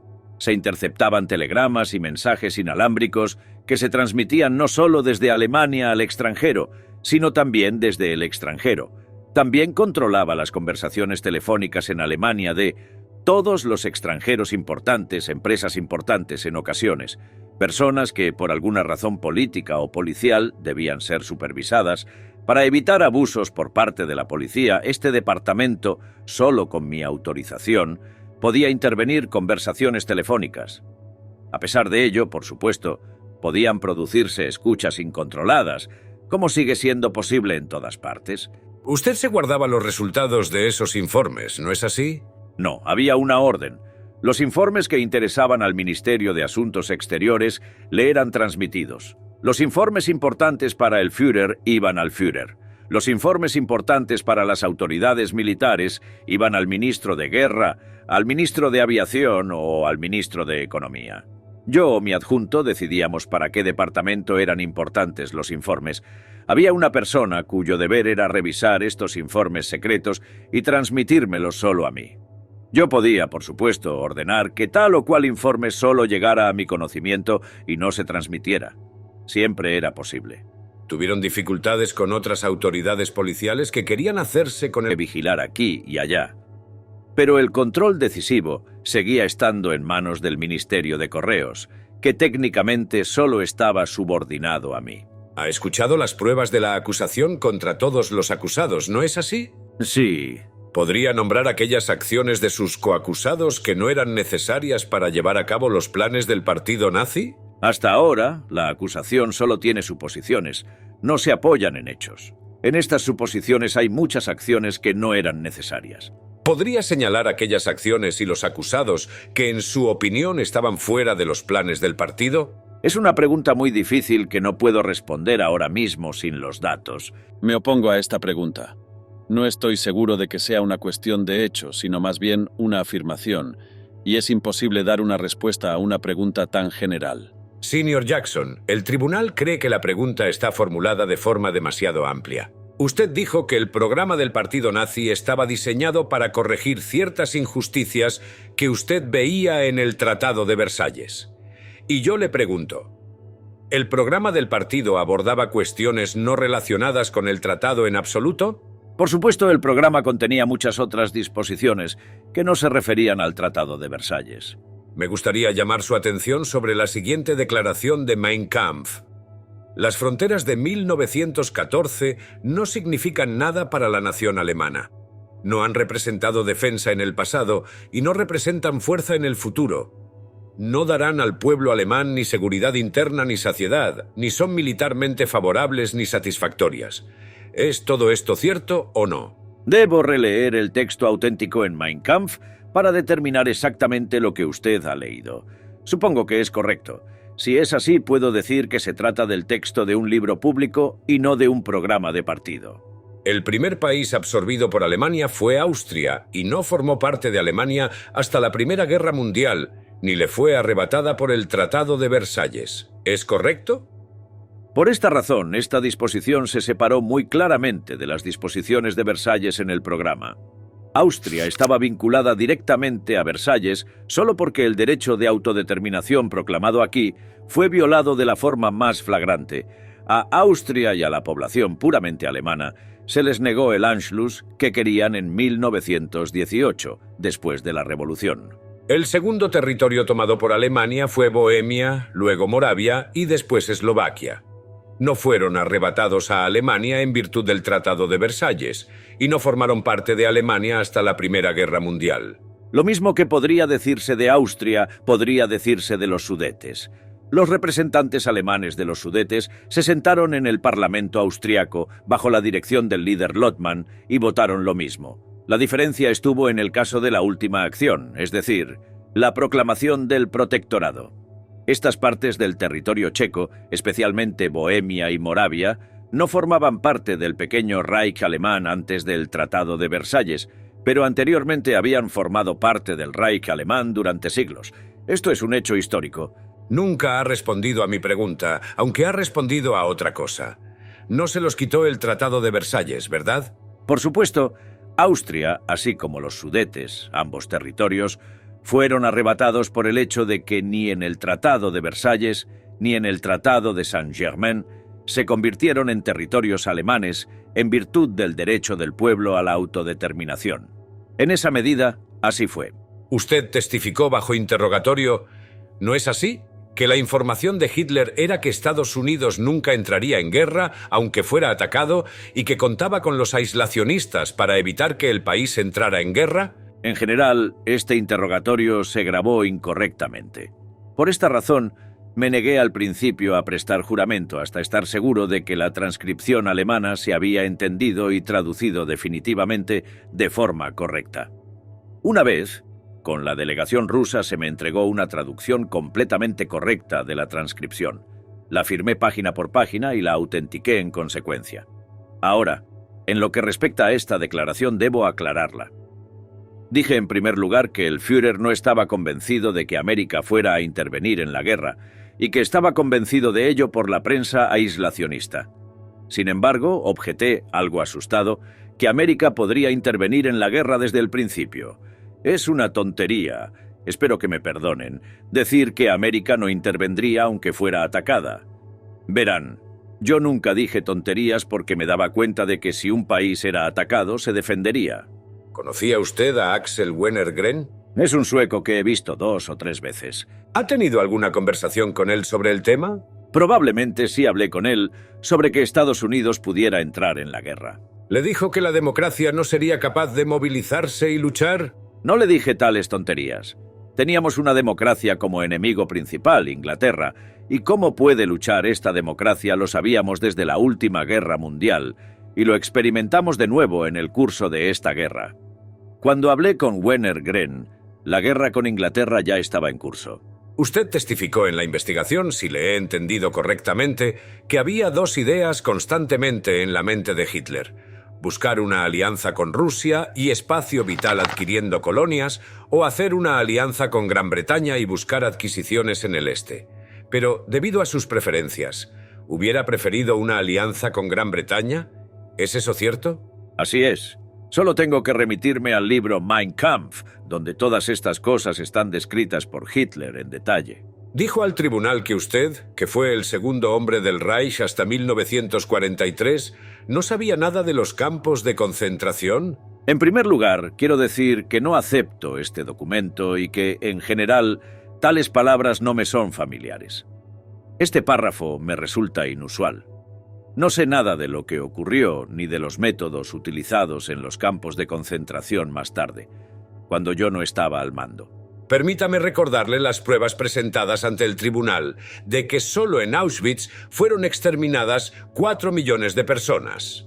¿Lo recuerda? Es una afirmación que he oído aquí, pero no veo forma de confirmarla, me refiero a la cifra. Si no lo considera corroborado, permítame recordarle el testimonio escrito de Hotl, jefe adjunto del Departamento Exterior, División de Seguridad IV de la RSHA. Dijo que aproximadamente 4 millones de judíos fueron asesinados en campos de concentración y otros 2 millones murieron de otras maneras. Suponiendo que estas cifras, una rusa y otra alemana, sean convincentes, incluso si consideramos un 50% de estas cifras, ¿le está diciendo al tribunal que un ministro con su autoridad en el Reich podía ignorar tales cosas? Sostengo que por esta razón tales cosas se mantuvieron en secreto para mí. Debo añadir que, en mi opinión, ni siquiera el Führer sabía hasta qué punto esto ocurría. Esto también explica el hecho de que Himmler lo mantuviera en secreto. Nunca se nos enviaron cifras ni otros detalles. Testigo, ¿pero no tenía usted acceso a la prensa extranjera, a la oficina de prensa de su ministerio o a la radiodifusión extranjera? Usted sabe, hay pruebas conjuntas de que, mientras se deportaba a judíos y otras personas, unas 10 millones de personas murieron por hipotermia, sin contar a los que murieron en combate. ¿Usted dice que nunca escuchó de esto en la prensa extranjera o en las transmisiones que mencionaban que esto estaba sucediendo? En primer lugar, la cifra de 10 millones no ha sido establecida de ninguna manera. En segundo lugar, durante la guerra no leí la prensa extranjera porque la consideraba propaganda enemiga. En tercer lugar, aunque podía haber escuchado emisiones extranjeras, no lo hice porque no quería escuchar propaganda. Nunca escuché propaganda. Solo en los últimos 4 días de la guerra lo hice, y puedo dar fe de ello, escuchando por primera vez emisiones extranjeras. Usted le dijo ayer al señor Jackson que había varios representantes en los territorios orientales y que había visto una película sobre los campos de concentración al comienzo del juicio, ¿no es así? Usted era consciente de que millones de prendas de ropa, millones de zapatos, 20.952 kilos de alianzas de oro, 35 vagones cargados de pieles, Todo ello eran pertenencias de personas exterminadas en Majdanek y Auschwitz. Nadie le dijo a usted, bajo el plan cuatrienal, ni a nadie, que tenían esta cantidad de material humano. ¿Recuerda que un judío polaco testificó que lo único que quedaba de su familia, su mujer y su hija, eran tarjetas de cuenta?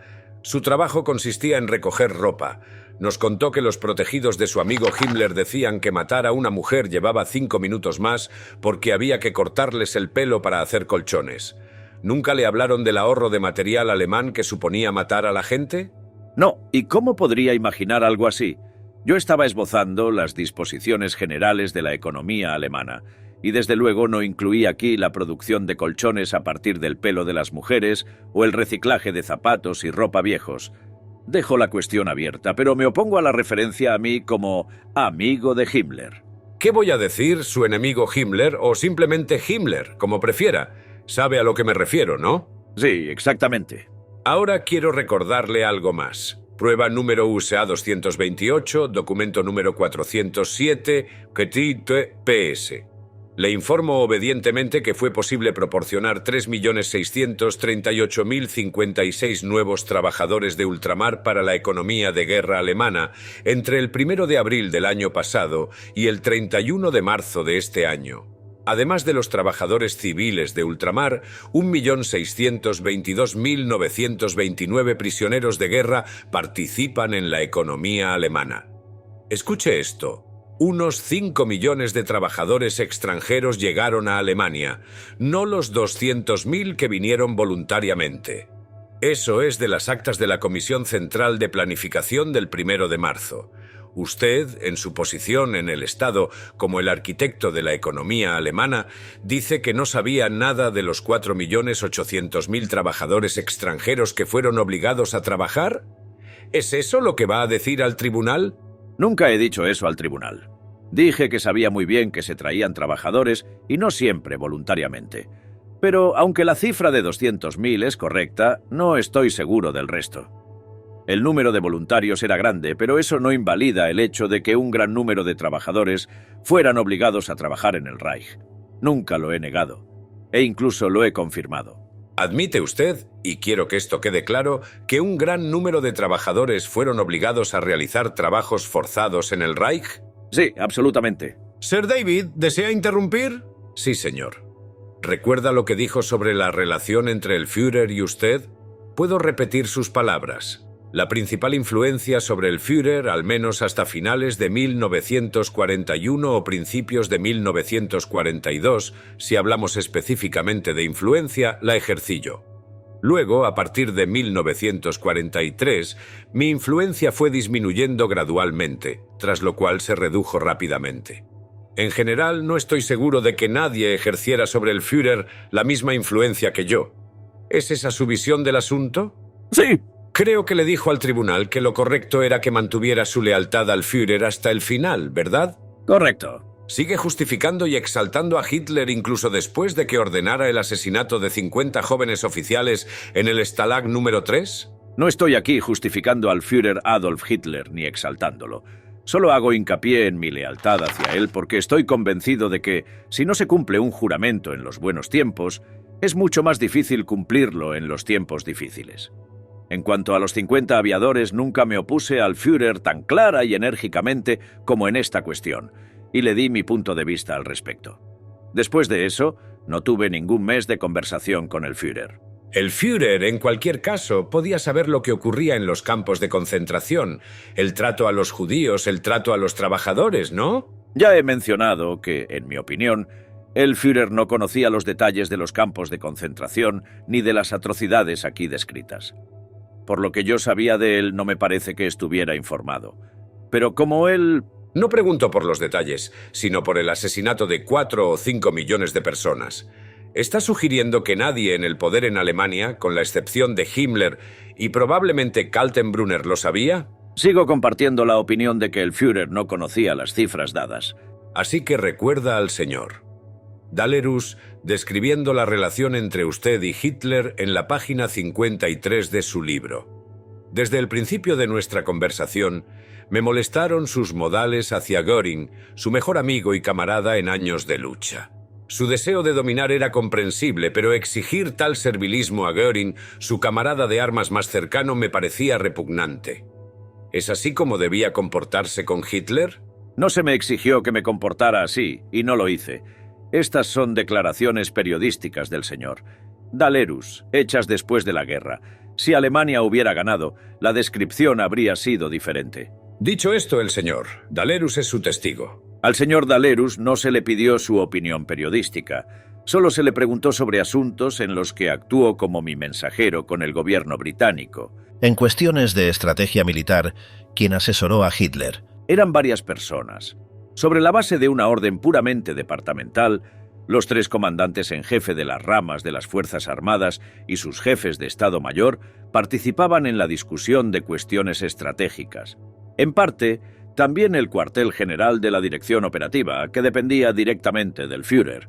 ¿A cuáles de los acusados puede nombrar como tales consejeros? Cuando el Führer lo solicitaba, el asesor en cuestiones de orden estratégico era el coronel general Jodl, jefe del Estado Mayor para la Dirección Operativa. En cuestiones de organización militar, eran los 3 comandantes en jefe, entre ellos yo mismo, el gran almirante Roder y más tarde el gran almirante Dönitz. Los 2 últimos se ocupaban de los asuntos navales. Los demás representantes del ejército no participaban. ¿Todos estos consejeros no podían estar al margen? ¿Ejercían su influencia con sus consejos y asesoramiento en las decisiones de Hitler? Si se deja de lado el punto de vista puramente formal y se supone que solo se ocupa de la esfera militar, entonces la posición era... No, me refiero a todas las esferas. Cuestiones de todo tipo, como económicas, domésticas, políticas, de política exterior, militares y estratégicas.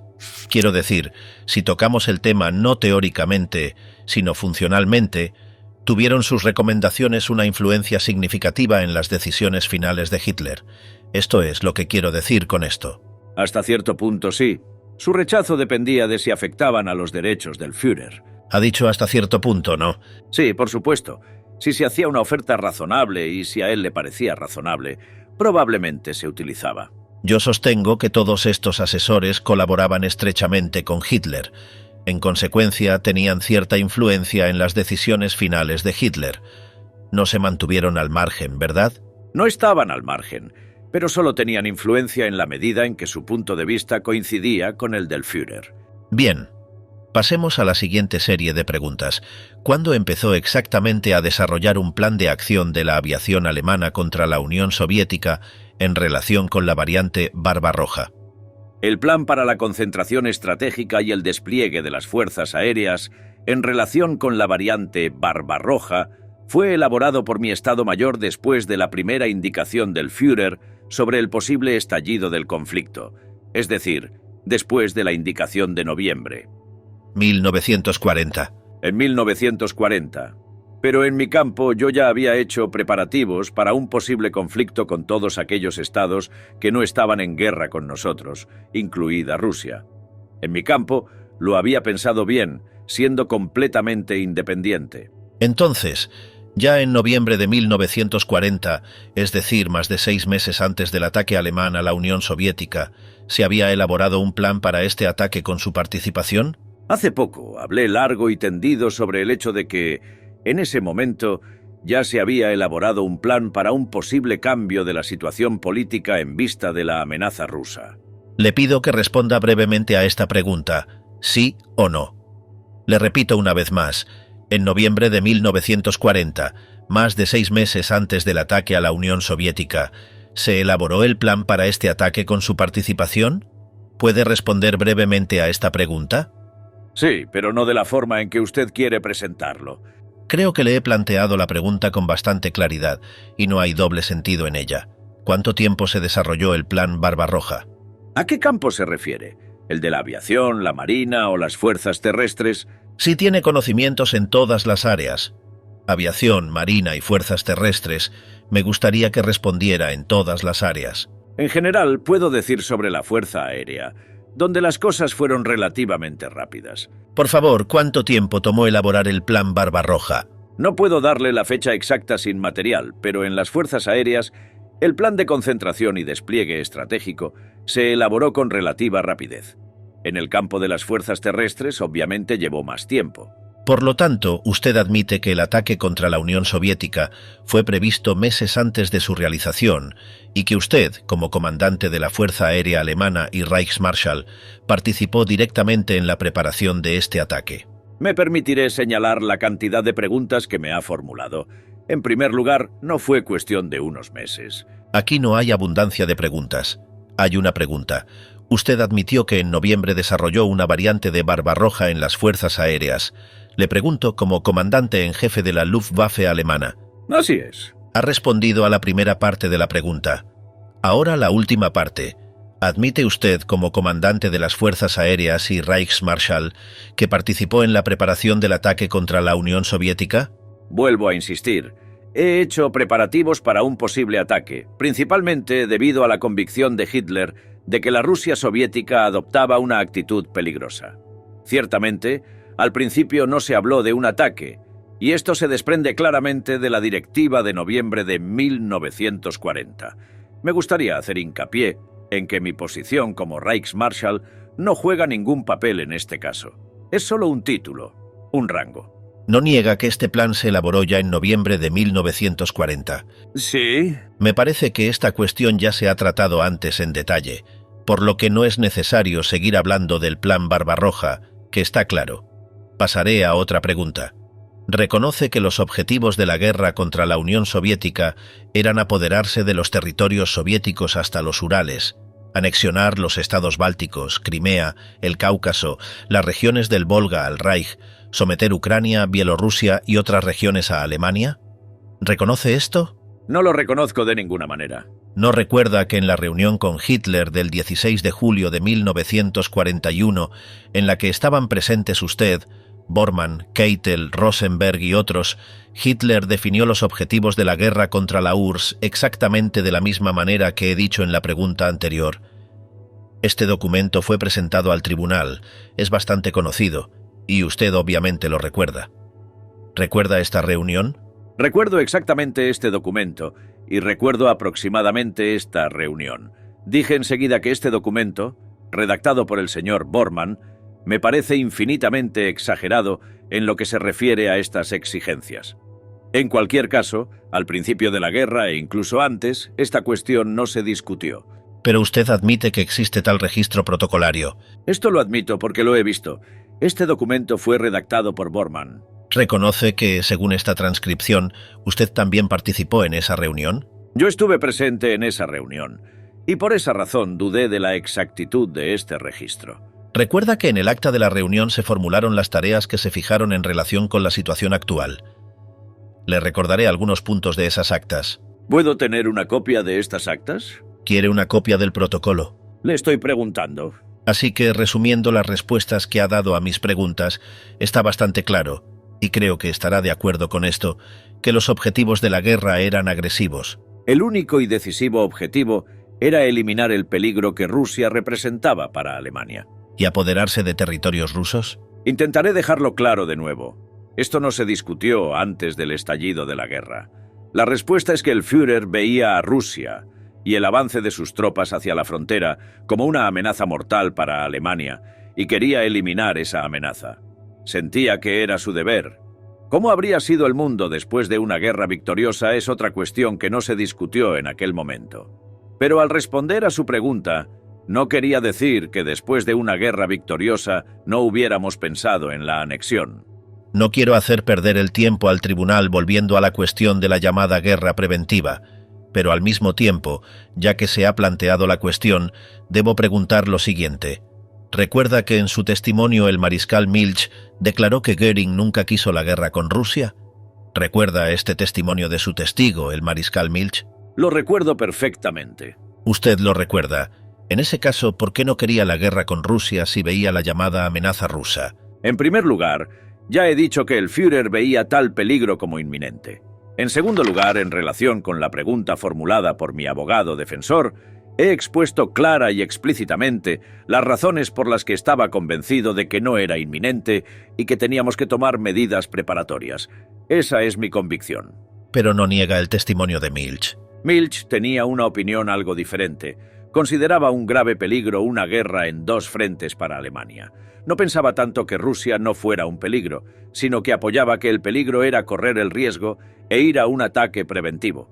Yo compartía la misma opinión, pero en un momento determinado. Tenga en cuenta el apartado 3 de este documento. Los dirigentes políticos de las tropas no se consideran prisioneros y deben ser destruidos a más tardar en los campos de tránsito. No serán evacuados a la retaguardia. ¿Conocía esta directiva? Permítame llamar su atención sobre el hecho de que lo que tenemos ante nosotros no es una directiva, sino un acta para un informe firmada por Warlimont. La lista de destinatarios para la distribución del documento no indica otra autoridad de servicio que el Departamento de Defensa Nacional. Se trata, pues, de un acta de informe. Así que no conocía este documento. Este registro para el informe es un registro del Estado Mayor del Mando Operativo del OKW. No es ni una directiva ni una orden. Es solo un registro para el informe. Eso no es una respuesta a la pregunta. ¿Tenía conocimiento de esta directiva o no? No, no sabía nada de ella. Siguiente.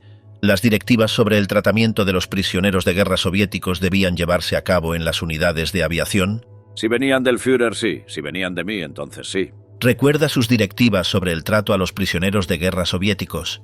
No. Dígame, la mayoría de estas órdenes y directivas criminales del OKW fueron emitidas antes de que comenzara la guerra contra la Unión Soviética, en preparación para la guerra con la Unión Soviética. ¿No demuestra esto que el gobierno alemán y el OKW tenían un plan premeditado para destruir a la población soviética? No, esto no prueba en absoluto eso. Solo prueba que considerábamos la lucha con la Unión Soviética de esta manera. La lucha era extremadamente violenta y se libró sobre la base de otros principios, ya que no existían convenios al respecto. Dígame, ¿conoce las instrucciones que Himmler dio en 1941 sobre el exterminio de 30 millones de eslavos? También oyó hablar de ello aquí en el juicio al testigo Bakselevsky. ¿Recuerda este testimonio? Sí, pero no era una orden. Era solo un discurso. En segundo lugar, era la convicción de Zelewski. Y en tercer lugar, todos los discursos que Himmler daba a sus subordinados los mantenía en el más estricto secreto.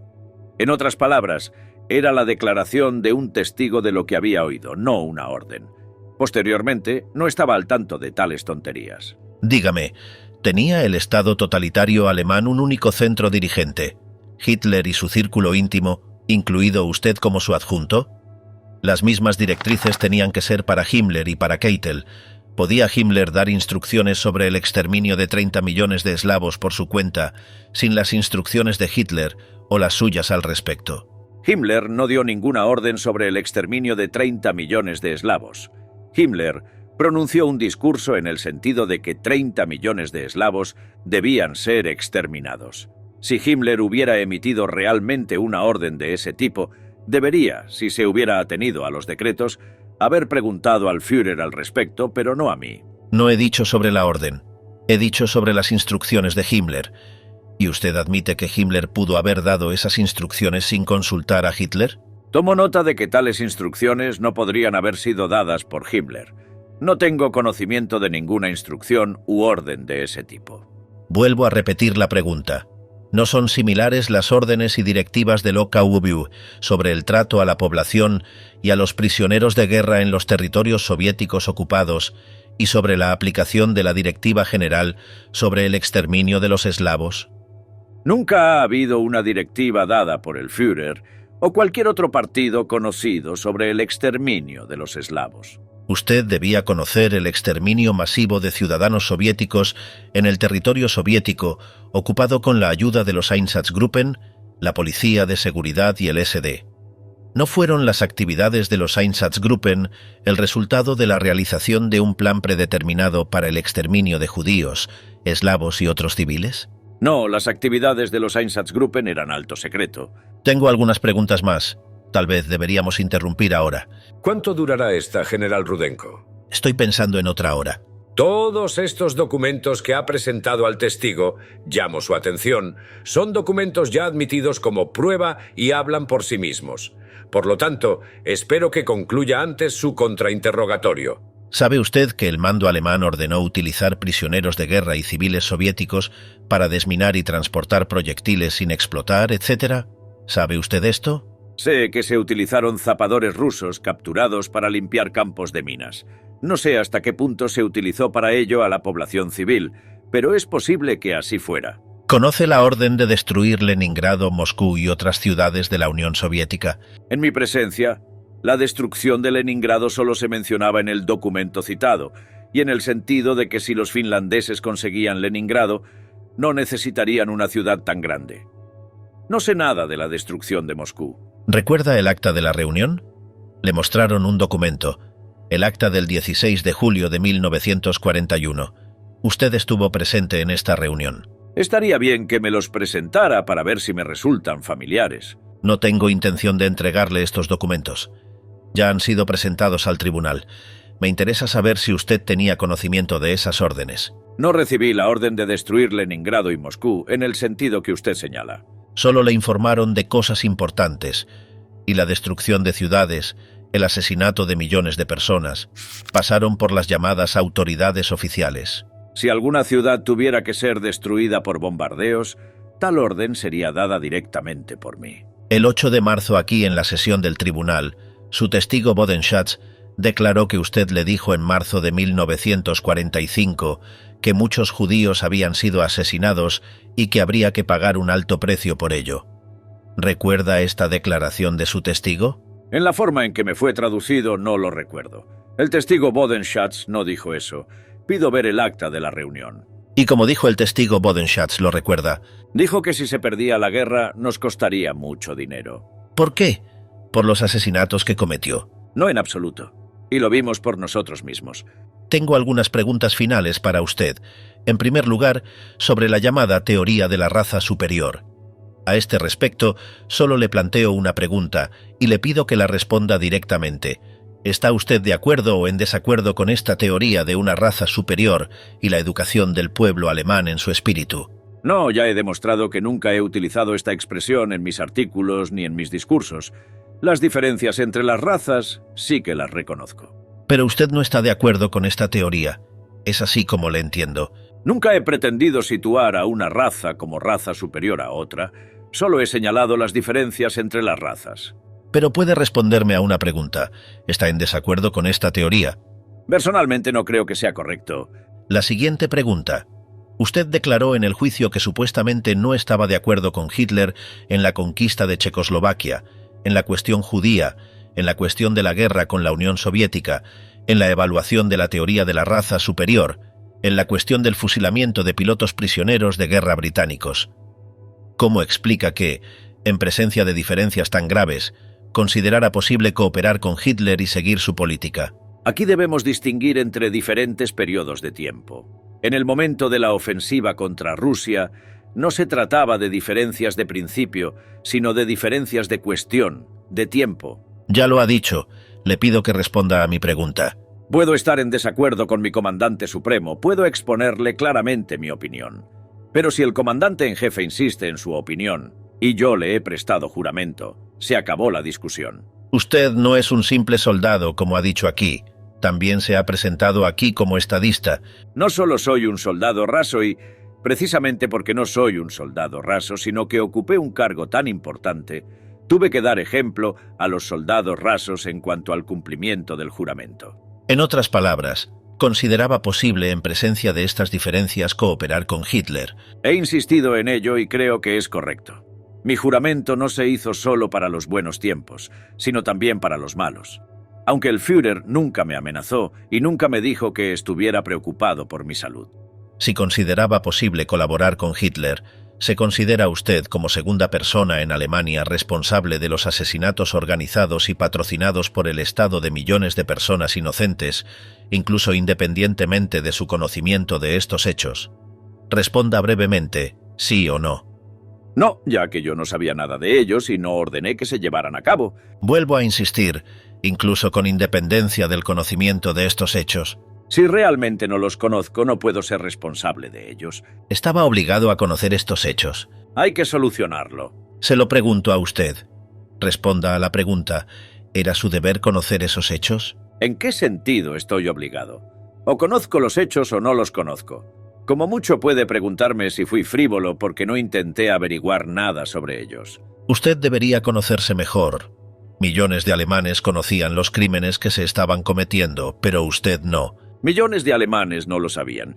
Esta afirmación no está respaldada por nada. Usted declaró en el juicio que el gobierno de Hitler llevó a Alemania a la prosperidad. ¿Sigue convencido de que es así? Antes de la guerra, sí. La catástrofe solo llegó después de que se perdiera la guerra. Como resultado de lo cual usted llevó a Alemania a la derrota militar y política.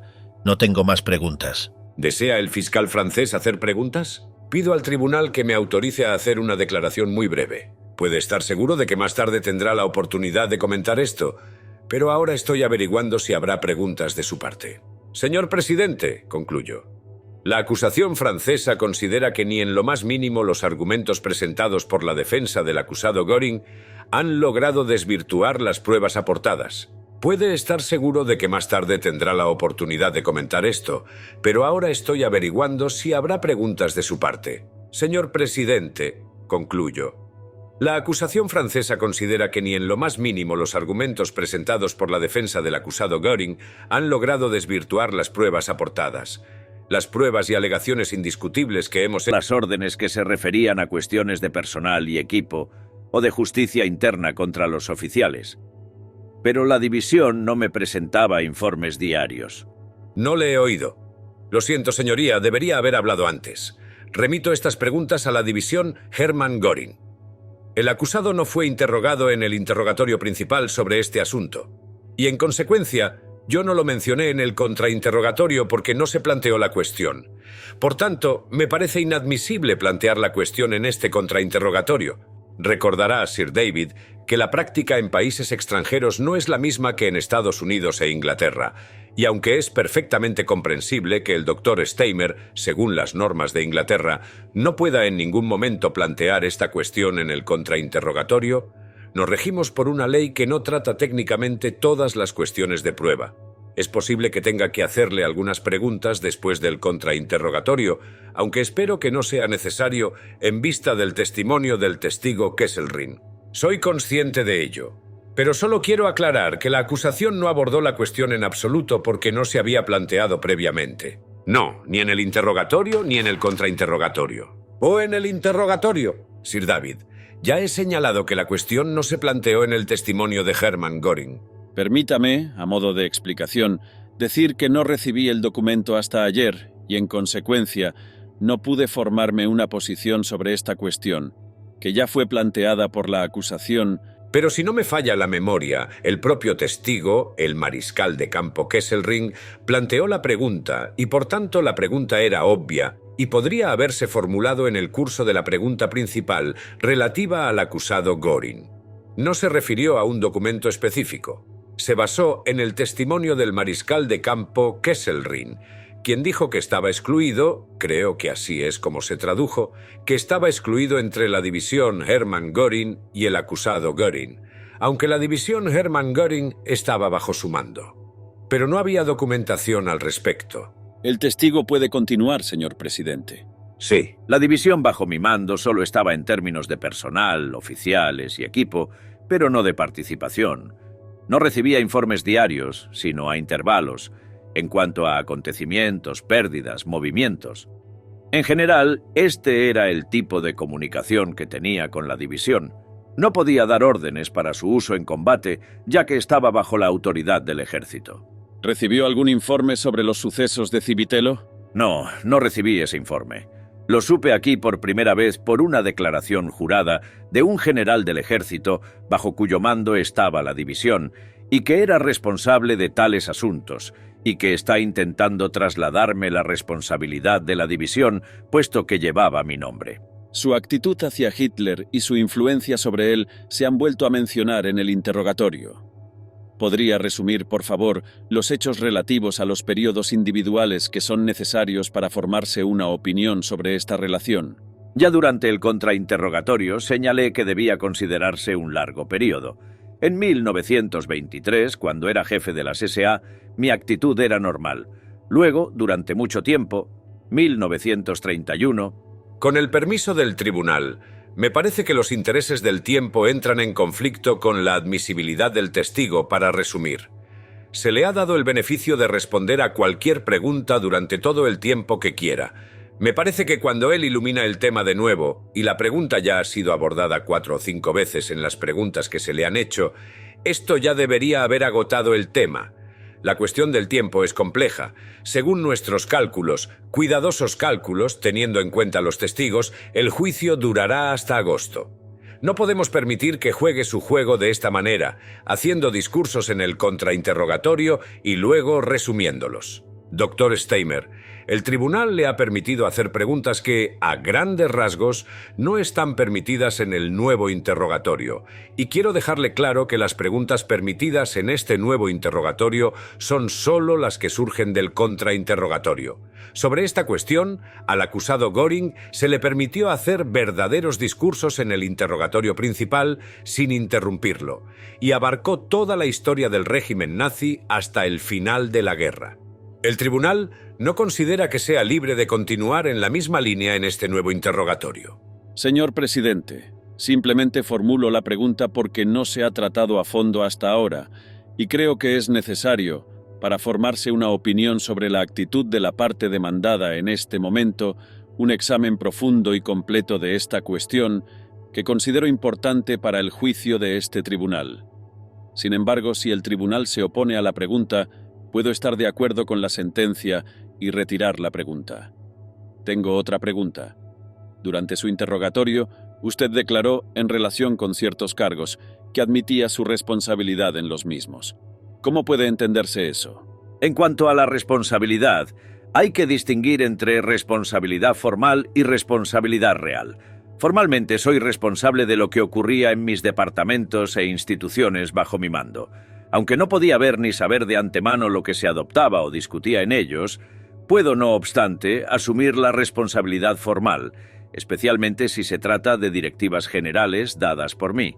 Veo responsabilidad real en aquellos casos en los que yo personalmente di órdenes o directivas, incluyendo en particular todas las acciones y actos que firmé personalmente o acepté personalmente. Pero quiero decir, el hecho es que no muchas palabras y declaraciones generales han sido dichas por mí en un círculo estrecho en 25 años. En particular, quiero decir muy claramente sobre la responsabilidad. El Führer, Adolf Hitler, ha muerto. Yo era considerado su sucesor en el Reich alemán. En consecuencia, declaro que en lo que respecta a mi responsabilidad, mi objetivo era... El tribunal no desea que pronuncies discursos. El tribunal conoce perfectamente la distinción entre responsabilidad formal y responsabilidad real en sus autos. Soy consciente de mi responsabilidad de llevar a cabo los preparativos para la toma del poder y establecer una autoridad firme para hacer a Alemania libre y grande. Hice todo lo posible para evitar la guerra, pero una vez que empezó, era mi deber hacer todo lo posible por la victoria.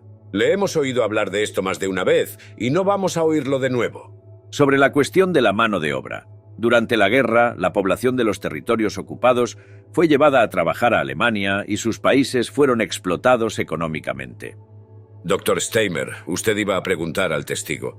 Entonces, ¿la respuesta a qué pregunta era esa? Preguntaba por la responsabilidad.